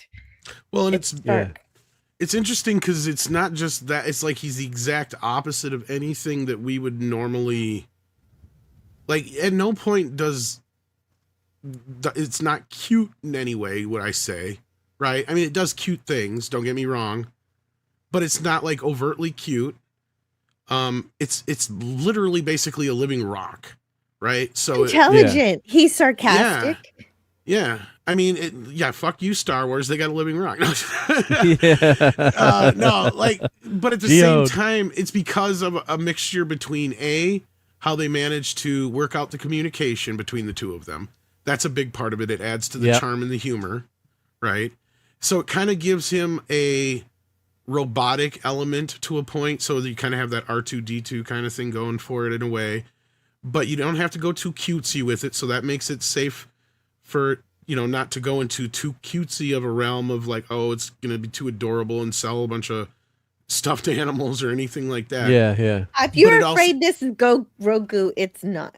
Yeah, no, it never goes there, but you enjoy the character enough. And the beauty of it is you're sitting here going like, wow, this movie has managed to make what is normally an inanimate object to us human beings. It means jack all, like something we would literally kick rocks, right? You know, like, nobody cares about rocks. Like, it makes me care about a rock, and everybody cares about a rock. By the end of the movie, like, even people in the audience were freaking out about certain things, and I don't want to get into spoilers, like you said. So, but it has that ability, and it's all just predicated on just the simplest of things and not taking it too far or getting too cute with it, and it makes this character work. And it also proves his theory in a way too, because I'm pretty sure, I don't know if he's ever really kind of thought about it in the film. I don't know if it addresses it in the book, but basically, wouldn't Rocky be a living creature that doesn't need oxygen or water to exist? Like, I mean, not to get too spoilery. I mean, well, like, he does eat. He does eat, though. He does eat, but right? You know what I'm saying? Yeah, Like, just him eating. Oh my god, that is hilarious when you see it. But they do make a point to say what he breathes versus what race. Yeah, they did. And so Yeah. you do have that element that makes sense. Yeah, and Darren is saying, yeah, agreed. Ready Player One book as a movie was a pretty good adaptation, close but not exact, but it did have the spirit. Yeah, I think so. Yeah. And 6 is telling you read it, is not listening. One thing I do like is like if I'm on a long trip and I'm solo, I can really get into an audiobook. But you really got to pay attention to an audiobook. Maybe my brain can't work that way, but unless I'm like in the car driving or like say on the train, I can't listen to an audio. Like I've tried listening to an audiobook. Or I did listen, like I had an audiobook on tape when I went to the Scout Jamboree, and it was George Takei reading like a Star Trek novel. That was really cool. But yeah, it is really, I can lose the book. Like I can lose, like it'll take me out of it. Yeah. So do they need to include, do they include the need to be watched while he sleeps in the movie? Yes. They do include that. Now this actress, it is so cute. Cute, yeah. Sandra Huller. There are cute things. What has she been in before? You guys know she was really good in this, and I thought she was another actress until I goggled her. I looked her up, and I think she's mainly a German actress. But did you guys come across her before? Tom, you're the movie guy here. I mean, she seems familiar, so I've probably seen her in something minor. I just can't place it. But at the same time, I mean, if this is all she's been in, I think she's just casted because whatever that was the role called for, because I believe she is a German scientist or whatever in the movie. Yeah, but I just hadn't seen her. I guess she lives in Germany, but I was looking at IMDb. I haven't seen her in much. Basically, a lot of credits that are foreign movies.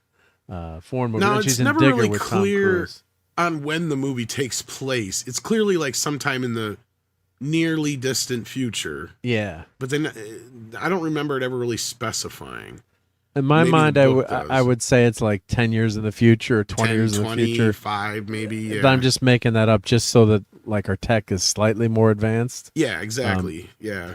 So the plot point that they do include in the movie, and it's in the trailer, is the suns are being destroyed, but there's one solar system where they see the sun is not being affected, and they've said, well, we're just going to go there and just see what we can find. So R2 told me the book, the info, yeah. He's basically got all of human knowledge, AI. He's got pretty much everything on this ship that cram everything like a Swiss Army knife of Earth's technology on the ship. See, now that's something they could have explained a little bit better in the film. And they didn't. And they didn't. Yeah. See, and again, this is where I was thinking of like, because this is where I come from and I used to be one of those guys that was like, whatever. And I'm fine with extended cuts on Blu-ray or whatever. That's not an issue. But now that I'm getting older and I'm an editor, the more and more I'm like, there's no reason this movie should be more than 2 hours and plus whatever. Like I'm getting to that point where I can see little things here and there where it's like trim, get rid of it, get rid of it. And it's kind of the same thing here with that kind of thing. You can't keep everything in there, even if it is something that's in the book. It's got to be important to the movie. Is it important real estate? Does it mean anything in the grand scheme of things? Or because you can infer it too. Because I think this is what I was getting to. Is I think they should have used this real estate more to get to that stuff than some of the other stuff on land that wasn't as important. I think it's important. I think it's important to know that Earth is together on this. That we are actually working together in such a way. It feels very Star Trek in terms of, hey, we're putting aside our differences because the sun is dying. So let's stop bullshitting and actually do something that will save the planet. And I think a lot of those flashbacks show off that camaraderie, that closeness together, that we can come together as a human race and do something great. And you do get that in the movie, and I did appreciate that. But they could have just added one line, because they do infer, like in one part of the movie, he gives Rocky an object. He says, "Well, this says, it's a laptop. It's fine," but this has all of human knowledge and history on it. They do and I think that's one of my favorite parts. Like if that wasn't included, I wouldn't get a sense of Earth being together, it would just feel like, oh, is just America doing this? No, of course, Yeah. because they show us everybody, a subsection of other people Well, from like, other parts of the planet together. my whole thing with that was like, my point is they didn't really give us much knowledge of what the ship was, how it works, all that kind of business. Like Mary's there at the beginning, and then she kind of just falls off as a character, almost like Mary's the ship. You're calling Mary Project. yeah. Mary And I mean, the you ship. could have evoked a lot of that stuff through her, right? Like, and made her a character a little bit more. And that's all I'm getting at is like, there's ways of invoking this stuff or getting it into the story without padding the story out any more than it already was. And you do have that robot in the very beginning when he wakes up, and I thought that was going to be a bigger part of the ship, as a character, like an AI or something on the ship. But Rocky, you deal with Rocky most of the time, and the ship does, quote unquote, that robot does answer a few has a few lines, but nothing big. But like this shot here, they're trying to figure out how to communicate. So this ties into how they communicate. So he's lost his memory and he's gradually learning, he knows why he's there. And then he's got to puzzle this together, and he gets there and he meets Rocky in the ship, and that's where I think the movie really, not that the movie's not good before that, but it really goes into high gear. Well, his character is is built on the idea that he doesn't have confidence in himself. Yep. So he's a lot smarter than he thinks he is, and that's kind of where he's constantly stumbling over, of course this is what you meant, I should have thought of that in the first place kind of moments. You know what I mean? Like, because he has those duh moments throughout this whole thing with Rocky, and even Rocky gives him shit a few times about asking stupid questions. Yeah, no, I love that. So yeah. Yeah, so That's great because they're working together like real scientists, and Rocky doesn't pull the punches, so to speak. But, well, they have different ways of showing, like, I don't want to say it's emotion so much, but because I mean, there's even this great bit throughout when they first, like, not to get into it too much, but like when they first start to interact quite a bit, where let's just say they're thrusted together for a reason. I'm not going to get into it because of spoilers, but just the idea of how different they are, right? And that's where Ryan's like struggling with trying to deal with it all, and just the way that they do have to basically come to terms with a relationship, right? Because you mentioned the whole while you're sleeping thing, that they have to be watched and stuff like that, which to Ryan, he's like, that's a little weird, like kind of thing, but like he finally understands it when he gets the whole context, and see, those are the great bits of the film, and that's where the movie really shines, and that's where I feel like it's a much better film than The Arrival is, as far as how to communicate with another species altogether that is there for a common interest. Because that's kind of the one thing you didn't say, is that once he gets there to this solar system where the sun hasn't, been affected by this, whatever it is, they haven't quite figured it out yet, but he figures out that it's like a cell, like a virus or whatever it is. Or whatever you want to call it. It's a living organism of sorts, let's say. Yeah. It's alive. It's alive. It's a living thing. So they find when he gets there, he finds this other ship there, and that's where this kind of starts off, because then they slowly learn that they're clearly there for the same reason. So they decide to work together, and that's kind of the setup from there to kind of, without getting any further deeper into it. One of my favorite kinds of setup in science fiction, and it's absolutely gorgeously done. It was beautiful. Let me just read this comment from Thomas Tyne, and welcome to Sunday Night Geekery. Hail.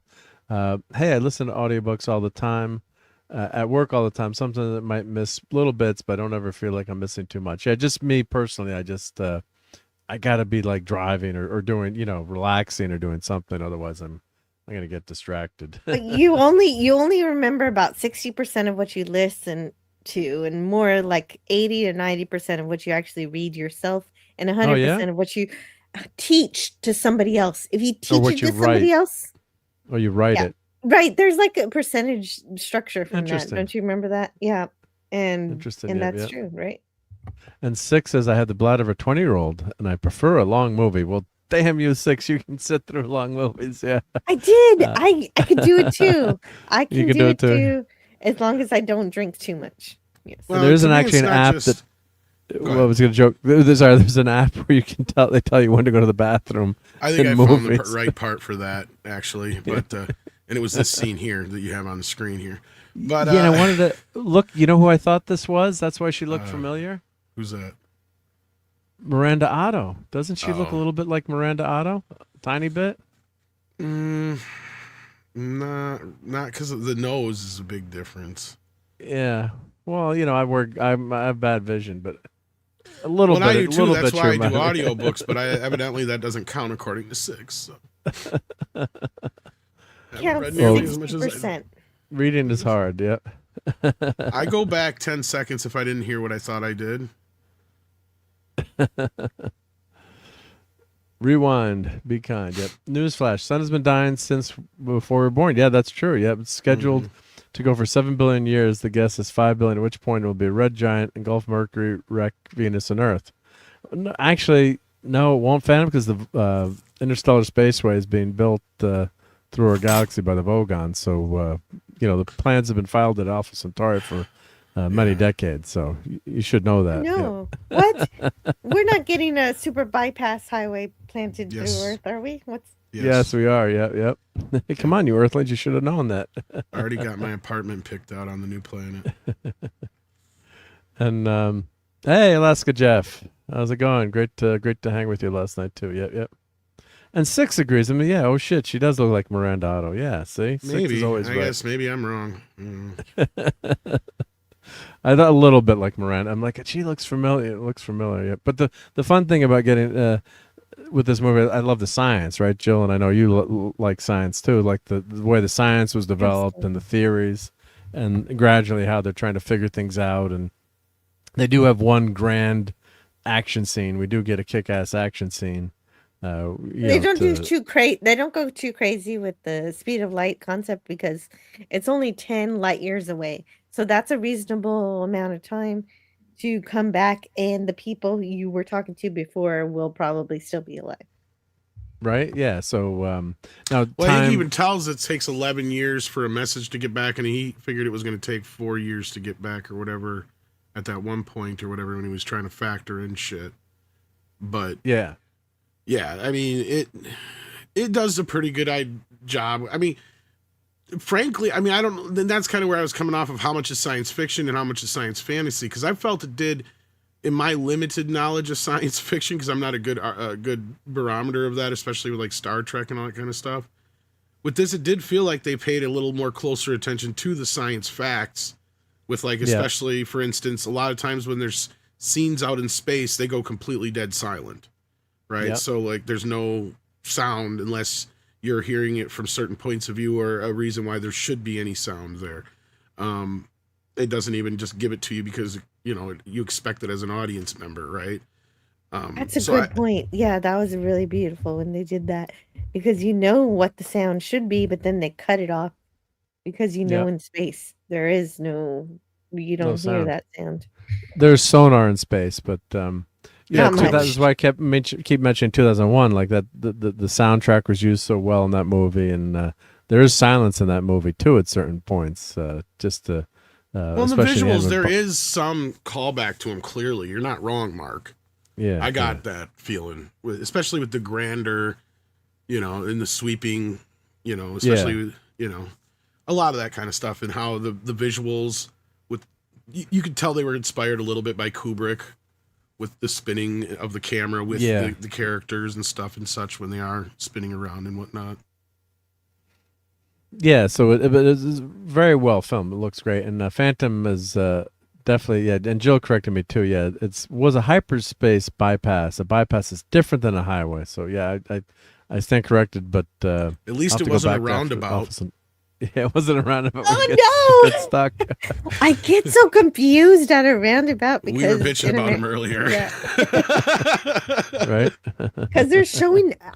Why are they showing up more in America? That is what's confusing me. I because feel don't like Traffic it's a conspiracy. Somebody went around selling them Traffic like calming. monorails. Like that. Traffic calming. It's the big thing, slowing traffic down. Yep. Yeah. That's why They we all tell should you ride it's bikes supposed to to work. make it like, faster. They're lying to you. like I Dr. just feel Grace. like I'm driving around in like a guppy until I figure out how to move. Oh, I always get off of the wrong one too, especially if I don't know where I'm Oh, at. yeah. Like, because the GPS is always like a second behind, and it's like exit the thing. They're like, no, wrong one. And then I got to go do a U-turn somewhere. Go back, yeah. So the movie does have some fun scenes with Dr. Grace Gosling, where, like you said, Tom, he's lacking a lot of confidence, but he does crack some This is fun where one-liners. the movie has to make me stretch to believe that of all the smartest people in the world that we have collected here, a science teacher from Bumfuckistan, Egypt, is the one who figures half this shit out. That's kind of the Armageddon moment of the movie. Outside of that, like, yeah. Well, what I would Same have with liked was his, Armageddon, though. It's like that guy who just, I figured out the Rubik's Cube really quick, and he's apparently a good person to go to do the thing. It's That's the kind of movie like thing. the Steve Buscemi character, yeah. and he's thrown into it, but I would have liked him. I guess he can't, if he's, it's not as interesting if he's like a top scientist and he just does this. He's picked out of obscurity. Well, but I at least would they have set wished it up that he does have a doctorate and he was somewhat prolific, but then he wrote this paper that was everybody considered to be batshit crazy, which of course that happens to all the great scientists, Right. So they do Like, kind of first play they laugh that. at you, Yeah, then exactly. you win. Yep, and Phantoms in New Jersey, we have lots of traffic circles, their original names. Yep, New Jersey, you have guardrails. You can't even make freaking left turns in New Jersey. When you go, we're driving there first time. I'm like, you got to go on these side roundabouts to like make a left-hand turn. But I mean, I guess it is true the left-hand turn is the most dangerous thing. But you got all these guardrails, yeah. And 6 is nightmares about roundabouts, like I do about revolving doors. Yep, she doesn't like. Roundabouts. Soundtrack. Well, Tom is our music man here. What did you think of the soundtrack, Tom? I wouldn't say that there was a huge amount of standout-ish moments. I mean, there's some decent classic tracks in it, but I feel like if they'd have went too pop soundtracky, it would have been people comparing it to like Guardians of the Galaxy, probably. I mean, there's a few select moments where music pops up here and there, and it works with the film all right. Honestly, that's one scene that I probably would have cut down, is the karaoke scene. And I think that's where Jill, I'm not saying cut all that stuff out. I'm just saying there's like trims here and there you could have made that are just like, we did not need to hear her sing that whole fucking song. Like, she sings a lot of the song. Yeah, yeah, like Miranda it's like, sings a lot of that this song. movie's long already. Let's trim this down a little. She's got a great voice, though. All you needed was a verse. You didn't need 2/3 of the song. That's just a minor nitpick. But like you have that moment, which it works for the moment, right? Because it's the whole setup of, you know, he's kind of realizing that he's all alone on Earth, even though, this thing's happening around him and he's facing this whole thing and everything that's going on, not to get too spoilery, like I said, but it's kind of like that last moment of connection with human contact for these people that are supposed to be going on this mission. So it's kind of it's a very poignant scene, don't get me wrong. So like, I mean, there's that scene, there's the scene with Sunday Morning Coming Down where the music works really well with it. But the Beatles music, the Beatles music song at is the end perfect. was really, really well fit, and I was kind of surprised to hear it. Yeah, how'd they get that? Well, that's the beauty. That's the beauty of all the music being owned by 3 companies now, Mark. So yeah. Somebody told me that's in the book. Oh, it is in the book? Oh, okay, cool. So J6 can confirm, but I was told the other night when I had a stream talking about this. That they mentioned that is, or it's played. He plays, because he must have all of human music on the ship. I'm sure he's got his MP3 player going, or I guess whatever his iPhone going, or whatever you have in the future. Now this shot, I'm like, this is 2001. Oh my God, it's full of stars, but with the reflection off the helmet there. But I did love the progression of learning to communicate and then working on these to solve this problem together, and then they both help each other. They both bring things to the puzzle, and like you said, Tom, he's kind of plucked out of obscurity, but he does prove himself too, which was great too. So he does have lot of intelligence to figure this stuff out. But he has an he is extreme amount of intelligence because he was coming out of a coma, not even remembering most of anything. He's like, wait a minute, I'm smart. I don't remember being smart. And it builds from there. Well, yeah, he kind of runs with a fake it till you make it kind of thing. And he clearly does remember certain things or whatever. It's just logically more of his short-term memory is affected more than anything. It seems to be. But no, if you don't remember you're smart, your long-term memory was totally affected also. Well, he seems to start remembering who he is right away, and he even knows to where to go to wake everybody else up and stuff like that. Eventually, yeah, well, he remembers there were other people, but I'm just saying at the exact moment of his grogginess, he doesn't remember a lot. Oh, God. Well, we don't even know how long it took for him to get to that point. They kind of just show him doing a bunch of things for a while. So, like, yeah, you're not wrong, but... Yeah. So, I He's just love on the a progression spaceship of his and he character. realizes there should be other people here. Yeah, I did love. Well, the he gets to a progression of his point where he character. clearly starts remembering certain things, and he starts like, because he's like, oh yeah, the sun, and then this, and then that. And he's like, I like his sweater too. It's really cute. And the ship design was excellent too. It was most excellent, just in terms of, grounded in science. It's not like, it wasn't the don't yell at me, Star Trek fans. It wasn't like it didn't look like the Enterprise. It it needed. it looks like something we build. Yeah, it needed to have a Cobbled quickly together. cobbled together look made out of stuff that we probably had from various space programs from different countries and whatnot. So, like, yeah, the little retro-esque feel to a lot of it, I had no issue with, and I think fits it just fine. Me too. Yeah. Like you said, you're clearly going to cobble this thing all together real quick.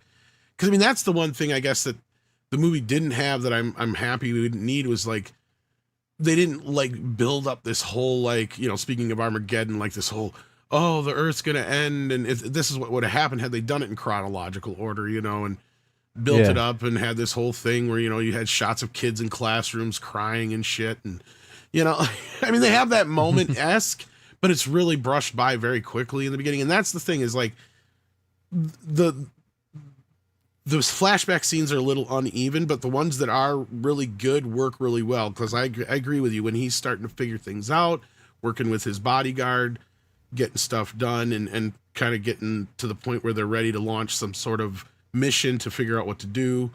Those are the best of the flashback scenes, in my opinion. But yeah. But I am going to probably check out the book eventually.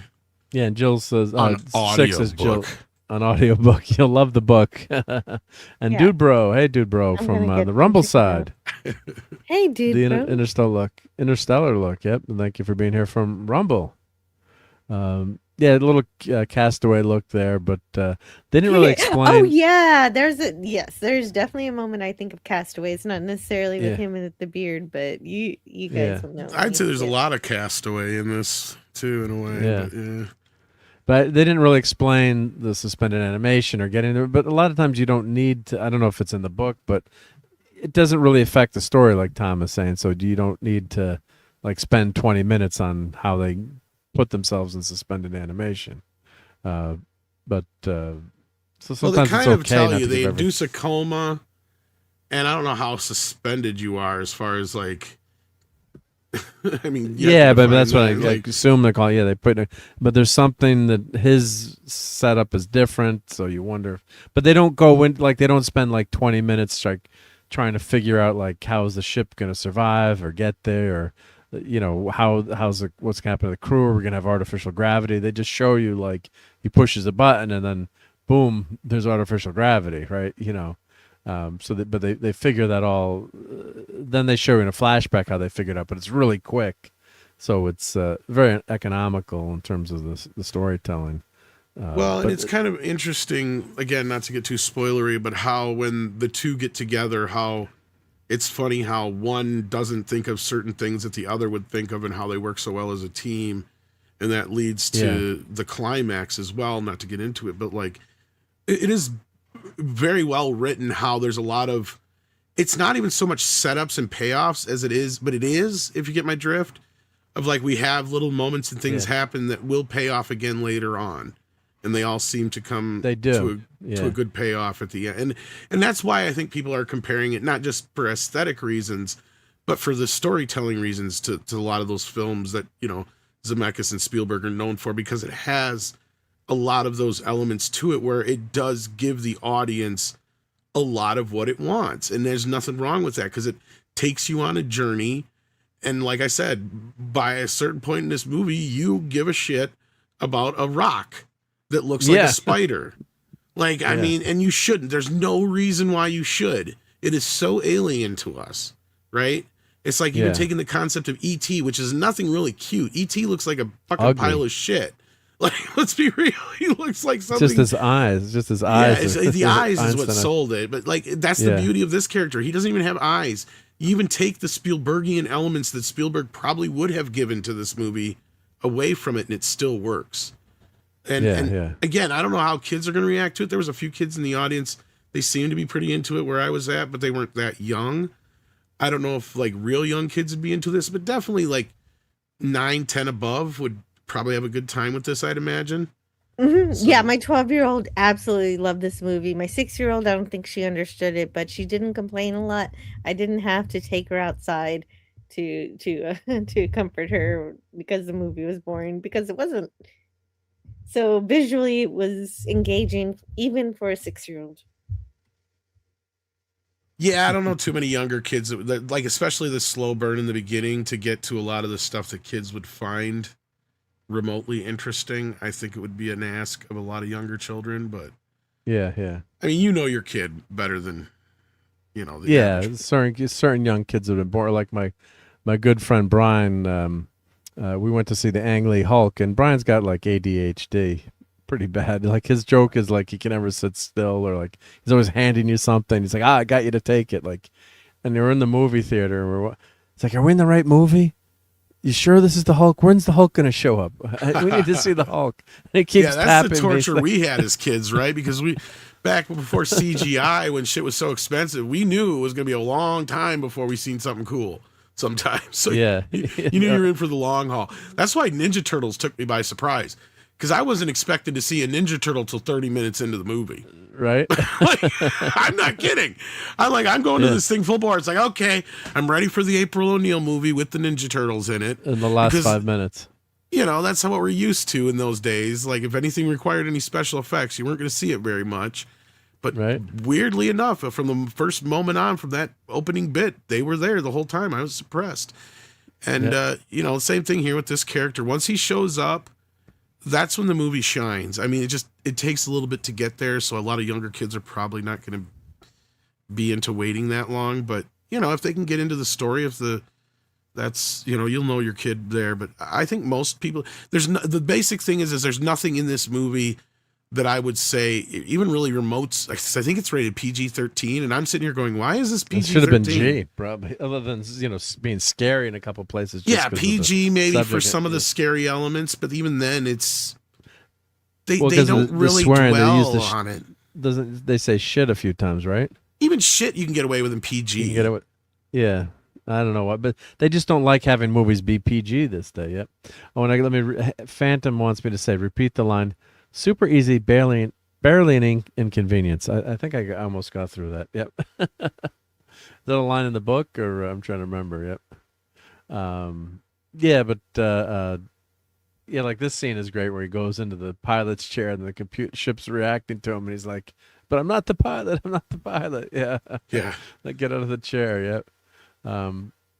So I did like the science. I did like the character development, and they do have you believe that Rocky is a cool dude, right? You know, who doesn't like a pile of rocks, right? I'm the biggest pile of rocks fan here with the thing. Missed opportunity of having Sylvester Stallone doing the voice. No, I'm just yeah, that's what we said. No,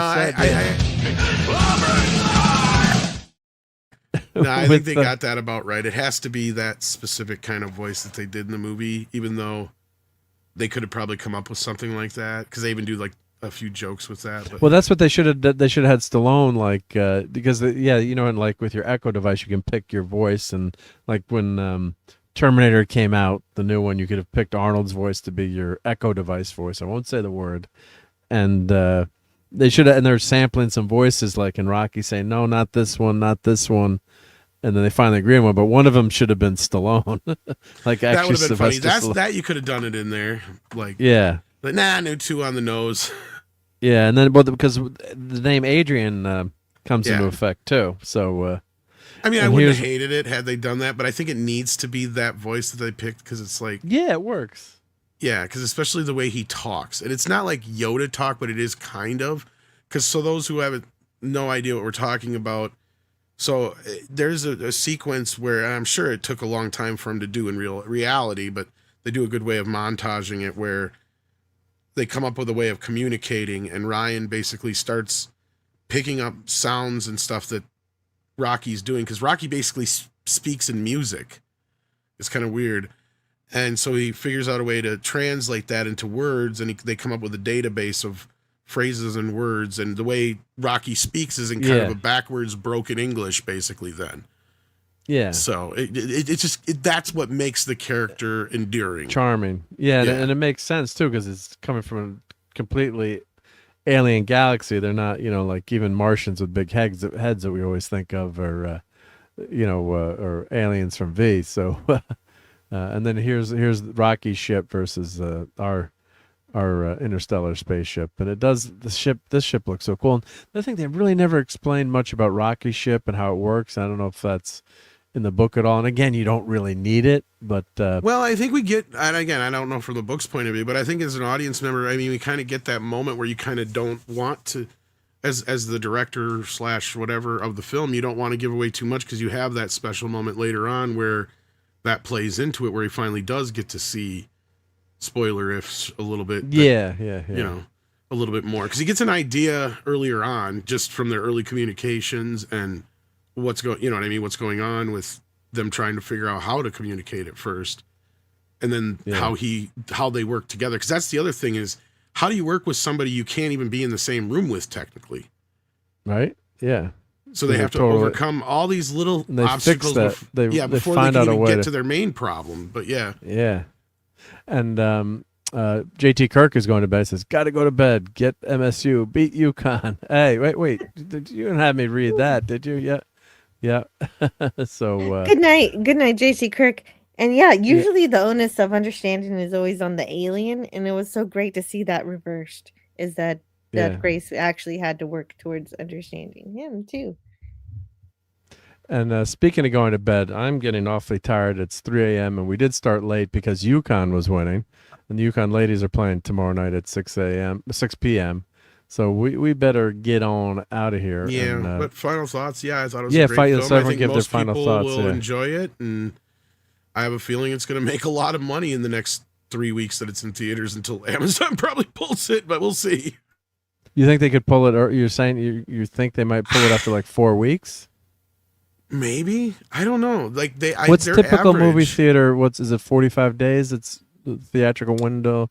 I don't usually know what Amazon is generally not even done that long. But what was like the typical standard though for before all the streaming garbage? How long? Oh, before that, this is a type of movie where with this opening weekend, there wasn't any way it was going to hit video until Christmas. The next like 6 months plus at least later. Yeah. This would be back in the day before the days of all that shit where we'd be okay, this is a big hit, we're not going to see this on video till Christmas. That was where we had to look at it basically. Obviously it's going to be available on streaming way before then. Exactly. That's kind of what we're saying. Will they release the Blu? But I don't care about that. I want to know when the Blu-ray is going to be, and will we have to wait for Christmas for that? I wonder. Well, let's check Amazon. Sometimes they actually have these movies up on sale. Well, I'm sure that Amazon will do some kind of special edition, but it depends on when they'll announce it. Because I've seen these movies on for sale sometimes, like. Almost as coming in 6 months you can get the get the Blu-ray. All right, this one's not listed right now. They just have the audiobook listed, and the actual books, and the actual books, I can't find an amount of time here, but I did find something that said that with a few more recent releases, major releases, Amazon is doing exclusive box office runs, but it doesn't say for how long before streaming on Prime Video, including this and The Sheep Detective and Masters of the Universe. Did either of you guys do D-Box? Because I have a 6-year-old and I opted not to do that because I thought that might distract her and she might just be way too excited by it. So I didn't do that. Yeah, I did have that. What do you say, Joe? What's it called? It's called, well, you're showing it right now. It's called D-Box, and that's a thing where they kind of make it like a theme park ride where the seat moves. Oh, that one. Oh, yeah. In the movie theater. Yep. Yeah, where they have, and there's another format too. It's similar to D-Box. Yeah, where it's like the seats shake, and you got subwoofers and motion, and yeah, that'd be pretty wild. Yeah. I just remember like the red one, and it was on streaming within a couple weeks. Yeah, Red One was basically a streaming movie, right? Yeah, the but Santa it was in Claus theaters, movie? but it was like boom, boom. Yeah, they had it out on streaming before Christmas, and I think it came out in theaters Thanksgiving weekend or whatever it was. Yeah, it was very fast. Yeah, yeah. And we did get a Lucy Liu action figure for that one. I should get that one signed, but yeah. So if you have a chance, maybe this one will be a little longer. I don't know. Yeah. But I think, if you have the chance to see it in IMAX or Dolby, this definitely works better in a movie theater. But you'll enjoy it at home too. But movies never used to stay as long as the box office supported it. Wasn't Titanic out in theaters for 10 months? Yes. Yeah, Titanic was out forever. Yeah. Actually, it was over a year, I think, before Titanic. Like Titanic, I think was the following Christmas before it hit video. Star Wars is a little different because Star Wars came out technically before home video was even really a thing, and that took like 4 or 5 years to hit video. But even Return of the Jedi was a good 3 years to get to video. E.T. was 5.5, 6 years, I think it was. That was because Spielberg had this idea that he wasn't going to release it on home video until there was X amount of VCRs and homes or whatever. Yeah, he said that. Yeah. And honestly, I still say to this day, all the things that he has done to E.T. have ruined its legacy. Everything that's, Star Wars and Jaws, you can keep releasing those and people keep buying them and going to see them. He kept E.T. under such cloak for so long that you have a whole generation, I think, that grew up without it that didn't give a shit. Yeah, they missed it. And I know some people don't think that's the case, but that 20th anniversary did not do that well, and that really hurt it even more because there's still people to this day who think the only version that exists has walkie-talkies in it, and you have to tell them, no, he only released that once, and he didn't ever again. Yeah. But he's been the worst enemy when it comes to that movie, it feels like. I don't know. And he's tried to release it more recently, but I just don't think it has the same push it used to. Well, I think that that was a huge mistake because you want to keep it exclusive, but Disney had the opposite thing where they'd say, buy it now before it's going to go into the vaults for 5 or 10 years. You won't be able to get it. That's what he should have done, exactly. Yeah. Yeah, and it was a different world back then too, where you wanted to, you wanted exclusivity, and you wanted to, make it something special. But by waiting, you lose those fans, and God, when was the last time I watched E.T.? I can't remember. Yeah, like I'll watch Star Wars. Well, he didn't even allow it on cable either. That was the other thing, right? Like, because, I remember back in the day, like, people would pass around the Star Wars films because they were on cable way before they came out on video. I had you had it on VHS. You had a copy. Yeah. And same thing with like Heavy Metal was on HBO all the time in Cinemax, but it was never on home video because of the music rights. Yeah, so that's my friend Larry had recorded off of HBO, and he was legendary because we're like, let's watch Heavy Metal. We watched that like 100 times. Yeah, we watched that like 100 times on a crappy VHS tape. But like a lot of weekends, we're like, let's just throw on Heavy Metal, and it was in the background, because the music was on, or we were tired, So, but this might be one of those things that, if there is one good thing, is Amazon will see this, and maybe they'll go, yes, there is, a reason to do this way and keep this movie in theaters for a while. Let it make a buttload of money.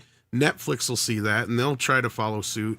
I mean, I'm not totally unconvinced that Netflix isn't trying to do this, because I'm sure they're starting to see that there is big money to be made at the box office. And if you put movies out there that aren't divisive, that's the rest of my final thought, basically, is that There is nothing in this movie that I could say would divide the audience. It doesn't have any big politics behind it. Yeah. It doesn't have any sex. Doesn't really have any violence. Doesn't really have anything that I would say would be, anything that would be.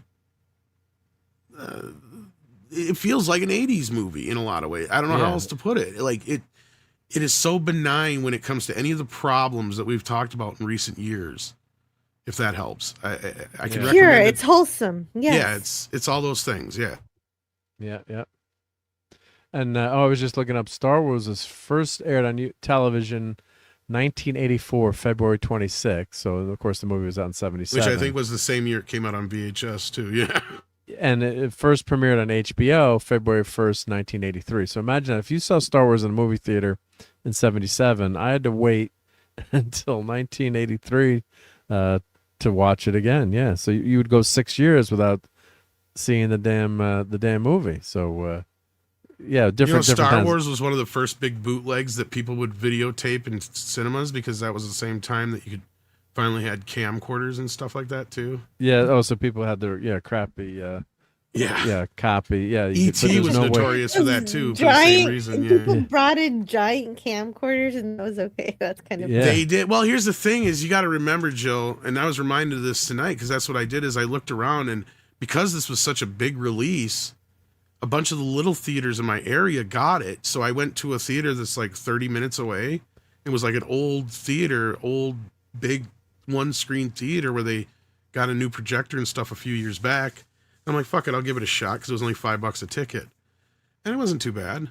So yeah. I mean, people are. Or the movie theater could have been empty too, right? Or there were copies of the movie, out there that you could. But yeah, my point was that it was easy to get in a little small town where somebody who knows somebody who works at the theater, and yeah. And Wes says my daughter was little. Her two favorite films were E.T. and The Last Unicorn.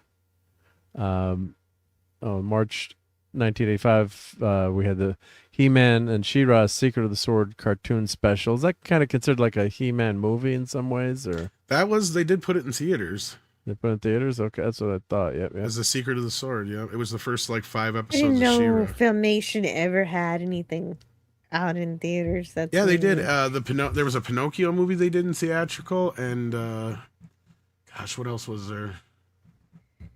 I can't remember. I think there was a couple other things they did. Yeah, because I wasn't born until that December, so that's Yep. but I just know Filmation, of course, from Star Trek the animated series.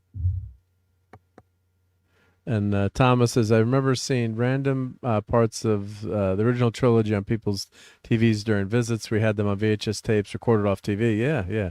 My brother got them on laser disc at one point. Yeah, it was. You couldn't wait to get what was shown on TV or broadcast. So, like Heavy Metal, as Thomas is saying, or Akira. Yeah, and the that's version the only I way you had could get for a it while was years. off of Cinemax. Yeah, right. I mean, so they did the re-release finally.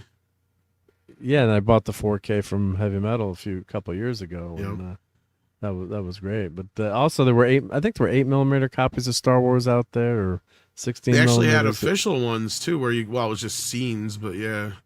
But I'm sure people snuck them out of the theater. That was so popular that and it's played forever, like we were saying.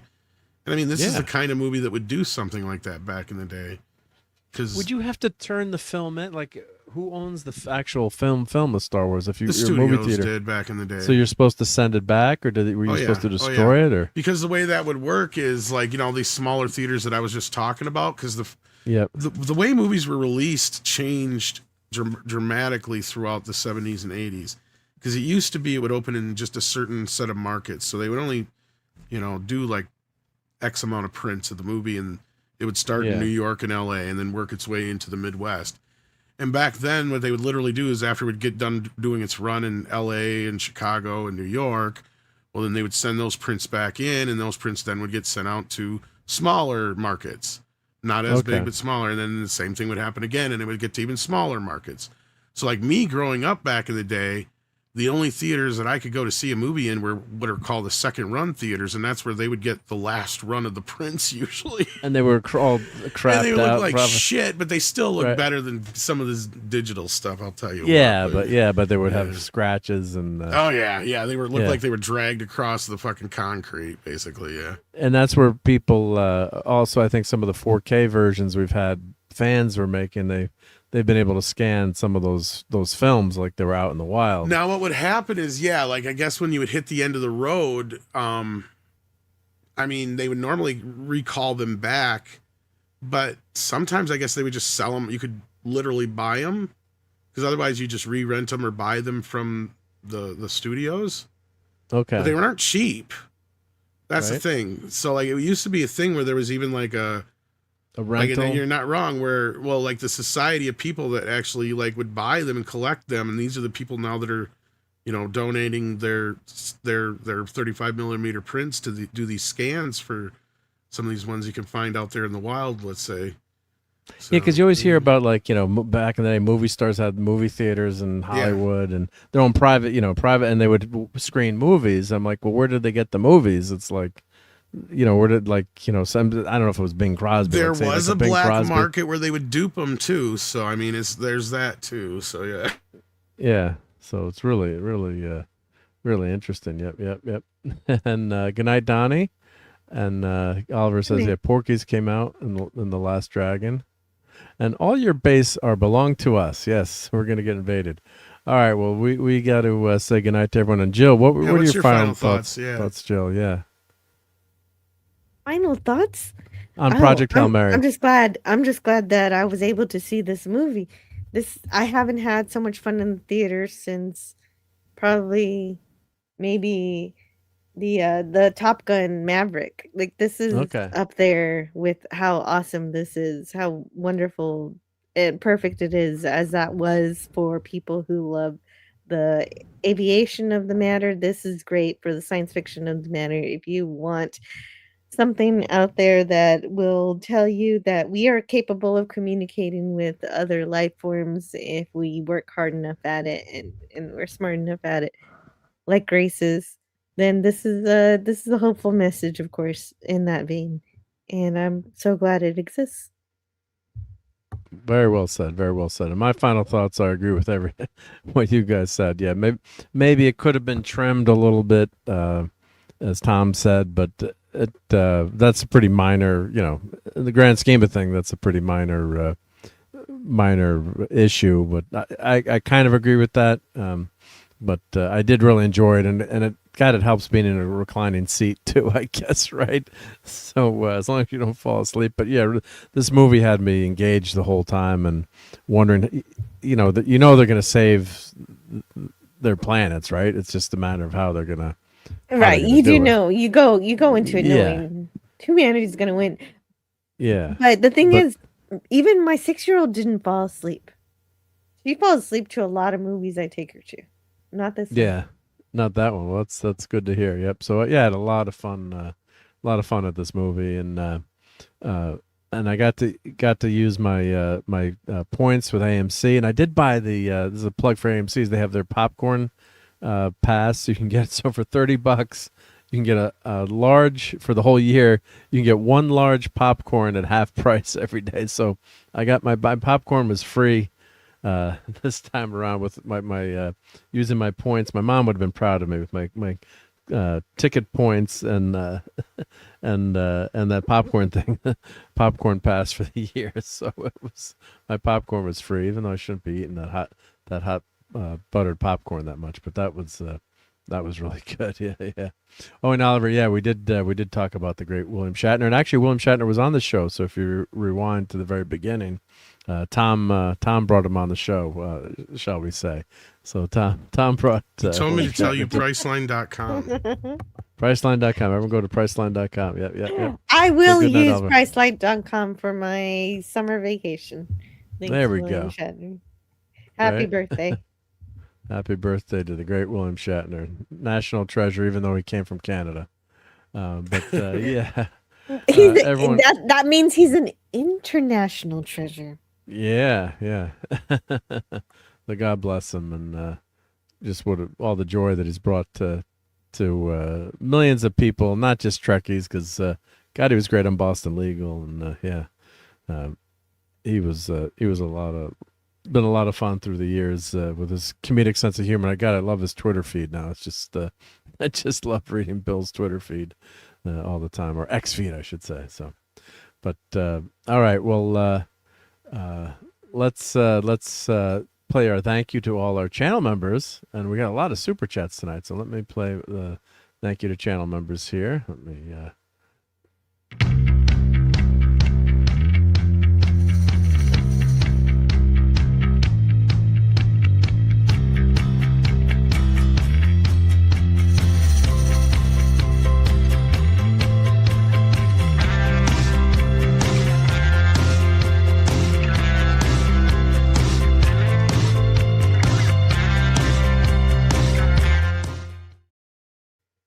So thank you everyone who joined as a channel member and supports us here, and get to use these cool emojis. We got the Doomsday. See, the Doomsday Machine. I was hoping the Doomsday Machine would have made an appearance in The Martian, and that's really what they were fighting, right? That should have been what was the big problem, right? The Doomsday Machine was eating the sun. But let's thank our super chatters for tonight. So tonight we had. Wes Cagle twice, so thank you so much for your super chats, Wes Cagle, and Cypher Chaos, thank you again for your super chat, and RRT and Z with 2 super chats, so thank you RRT and Z. So really appreciate that. Oh, and I highlighted 6 making fun of the tubes of you so yeah, I was trying to do you some Yoda speak. Yep. So thank you. Thank you so much, everyone. And let's read through our top fans for tonight. We had a huge group of people tonight here in the chat. It was probably because Tom and Jill were here. I think that's probably why. So we had Cowabunga Dude, Deeple, Mass Grave, Claude Saling, Alaska Jeff, Courtney, Geoff, I don't share my data, Marks 47, Canadian Spider-Man, Thomas Time, Keely Chow, Maddie's Daddy, TZ Burton, Lemon Pie, Darren M, Brian Barth, Cabe Levine, Sagacious 6, Brian Hepburn, RJ Godzilla, Lenrod, The Real Head Case, Oliver Belmonte, JT Kirk, Power Ranger Donnie, Hillboy, Admiral Teague, Cypher Chaos, The Stream Elements Bot, RT and Z, and Wes Cagle. Oh, and on the verticals, number 1. Wes Cagle, number 1. We also had on the verticals Wallace Lang, Phantom Outsider, Lord Caltraz, Maddie's Daddy, Emma, Ryan User, and Kiefer. So thank you so much for everyone who joined us on the skinny side on the verticals. And really great night tonight. Sadness with the passing of that legend Chuck Norris. But God, what a great life he lived, and just what a great action hero star, great American all around. So God rest in peace, the great Chuck Norris. I know he's kicking ass up in heaven. All right, so let's ladies first. Jill, what you got your lunchtime show tomorrow, I'm assuming, or is that on Tuesday or Monday? I can't remember now. That's on Tuesday. Yeah, Tuesday. Yeah, Indefinite Lunch and Infinite Combinations. I do have on Tuesdays. Tomorrow is our last Twilight Zone for a while. It's not the end of the Twilight Zone. We're going to cover Jezebel from season 4, but after that, we're getting You for All Mankind episodes. Oh, so that's I am right. Yeah. shifting my reviews to For All Mankind. Well, that's on. Oh, I love that show. Yep. Did you do the hour? Yeah. Did you do the hour-long Twilight Zone episodes, or was that season 4? Was the hour-long episodes, or what season? That's of Twilight right. Zone? That's right. That's season 4. I'm right in the middle of the 4-hour long, but I've got to take a break for All Mankind. Because most people don't watch the hour-longs because they're not in syndication, I think. Yeah, not all of them are great, but I reviewed a wonderful one last week with Doomcock in the panel for the first time ever on my channel. I've been a friend. Wow. He's been my friend for years, and he showed up on my panel to talk about, because he loves the Twilight Zone so much. That's fun. So the Death Ship, he reviewed Death Ship with me, and it was the most amazing time. But until June, I'll be talking about For All Mankind, and then I'll get back to the Twilight Zone after that, and After I'll that, wrap yep. up the Twilight Zone with the movie. And so then on Nice. Fridays, I just do random stuff, movies and TV. But my last Friday of every month is very special this year because I'm covering the lives of a bridge crew member from the original series every month. And this month is Leonard Nimoy. That'll be this Friday. And we're going to talk all Great. about him for the Sounds 60th good. anniversary for Star Trek. Yeah, 60 years. Wow. Yep. That's awesome. Yep. So thank you, Jill. you, It's Mark. always awesome when you can pop in, and yeah, anytime. You got the keys to the kingdom. So keys to the door, I should say. And so thank you for being here, and glad you popped in to talk about this sci-fi movie. And it's proof that even though math is hard, if you do your math, you can save the galaxy.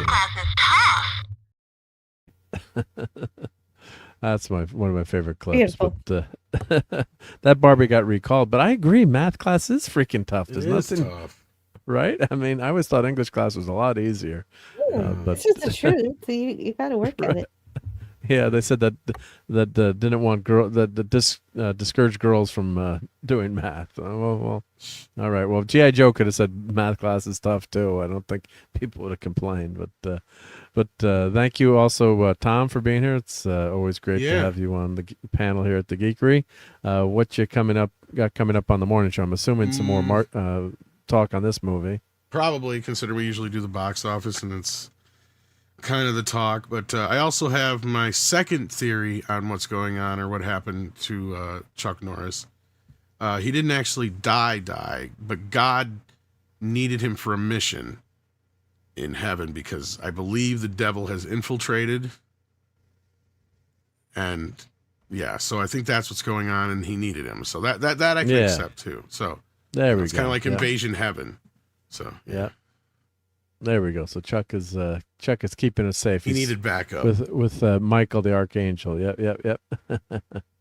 So yeah, and thank you, Wes Cagle, for posting links there. And I don't know if you've got Tom's Midnight's Edge link. If you have a chance, if you could throw it in the chat. But I'm sure everyone here is sub to Tom. But just in case, and then we're waiting for news on your new endeavor, which will be coming out hopefully soon. soon. Hopefully, Yes. yeah. Hopefully soon. And if anyone hasn't, another plug for Sam's channel. Life. The weird thing is Wife. every day I plan on doing stuff to get that thing rolling. Andre sends me like 3 projects. Right. It just never fails. I don't know why, but yep.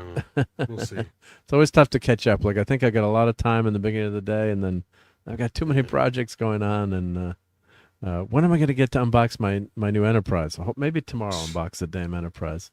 Jill, I did get the Tomy 1/350th Enterprise. Huge. Yeah, so I don't know where I'm going to put that sucker because you can't hang it from the ceiling. I might have to find a spot in the basement, but my wife told me it's not going anywhere in the family room. And I've got the Batmobile there, so maybe if I take everything off that one cabinet, maybe I could change it out for the Enterprise. We'll see what she says. But Have anything from Tomy that you've ordered, has any of it showed up? Oh, I did. Yeah, I did get it last week. The Tomy 1/350th Enterprise. You And, did get it. That's amazing. oh, I did get it. Yeah, I did get it, and I got great. busted because my wife came home and I left it in the dining room. I thought she wouldn't see it. I didn't have a chance to. I forgot it was in there. I kind of tucked it in the corner. She's like, "What's this huge box?" I'm like, "It's a model. He plays with toys." Yeah. So, yeah, it was. I got snagged. He's like, "What You're is so lucky this?" she puts up with all that. Oh, thank God. Plays with toys, It's a model. with little figures. So yeah, maybe I'll get to unboxing that tomorrow. We'll see. If not, hopefully on Tuesday. But you get busy, like you said, right? Yeah. What's in the effing box? What's in the box? Yeah, I want to open it all up on camera. It's all on camera. I want to open it up all on camera. So I almost wanted to like open up and peek. And some people have had damaged ones and some major things that are wrong with it. So I'm like kind of like half dying, but I gotta wait to get it all on all on camera. So hopefully Monday or Tuesday I'll get to that. But yeah, so thank you again, Tom. Thank you, Jill. Thank you, everyone in the chat. It was rocking tonight. Yeah, we had like at one point we had over 40 people. We still got like 30 people hanging out with us. So really appreciate that. And we've got people. Dude Bro was on Rumble, which is awesome, and some new people here. So yeah, so if you haven't, clobber that like button, hit that subscribe button. Really appreciate it if you do.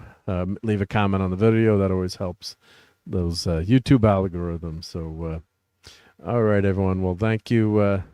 Tom just I don't know if Tom, I'm sure Tom would have said goodbye. Probably just lost his connection. But again, thank you, Tom, for being here. Thank you, Jill. Anytime, feel free to pop on over. And yeah, I've got to make some of those For All Mankind reviews if I can. I know you've invited me, but I'm always at work, or I got a big project at work, so we'll see. If I gotta clear out a one time at least to come on for one of those episodes if you'll play have hooky me. for one Play hooky. Tuesday. Yeah, play hooky. Yep. So a lot of times I'm listening just in the background there, but yeah, I love that show, For All Mankind. It's just so damn good. So a lot of fun, a lot of good science. So Tom just lost his network. Damn front. Yeah, I knew you would have said yeah. So yeah. So but yeah, it's really a lot of fun to have you guys on here, and really appreciate it. Tom would have said said good night, I'm sure, if he could have. Yeah, damn Frontier, damn you. Yep. So yep. All right. So everyone have a great week. Be healthy. Go UConn, and we'll catch you on the next Sunday Night Geekery. All right, everyone. Take care and have fun storming the castle. I'm gonna pop us out. We'll play a few clips and can you Jill, include a talkie toaster for me, please? Yeah, I'll definitely include a talkie toaster. So yeah, hang out till the end here, and then we'll play some fun clips. We'll definitely get talkie toaster. All right, good night, everyone.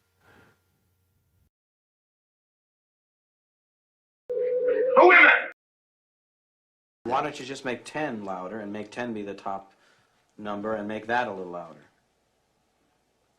Would you like some toast? Some nice hot crisp brown buttered toast. Where'd they go? Right there. Oh, screw you! Captain, I see no reason to stand here and be insulted. I protest. I am not a merry man.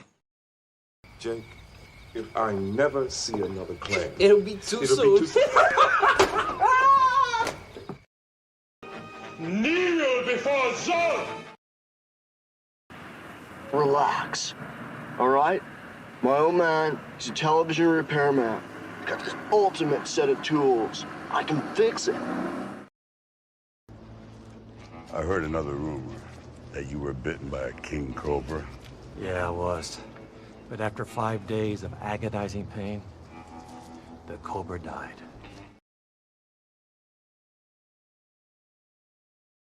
Fun storming the castle.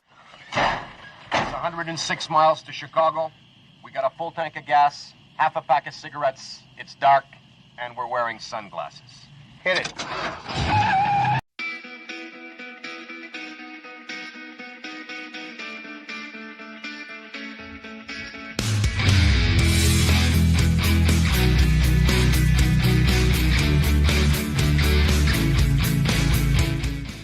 You're still here? It's over. Go home.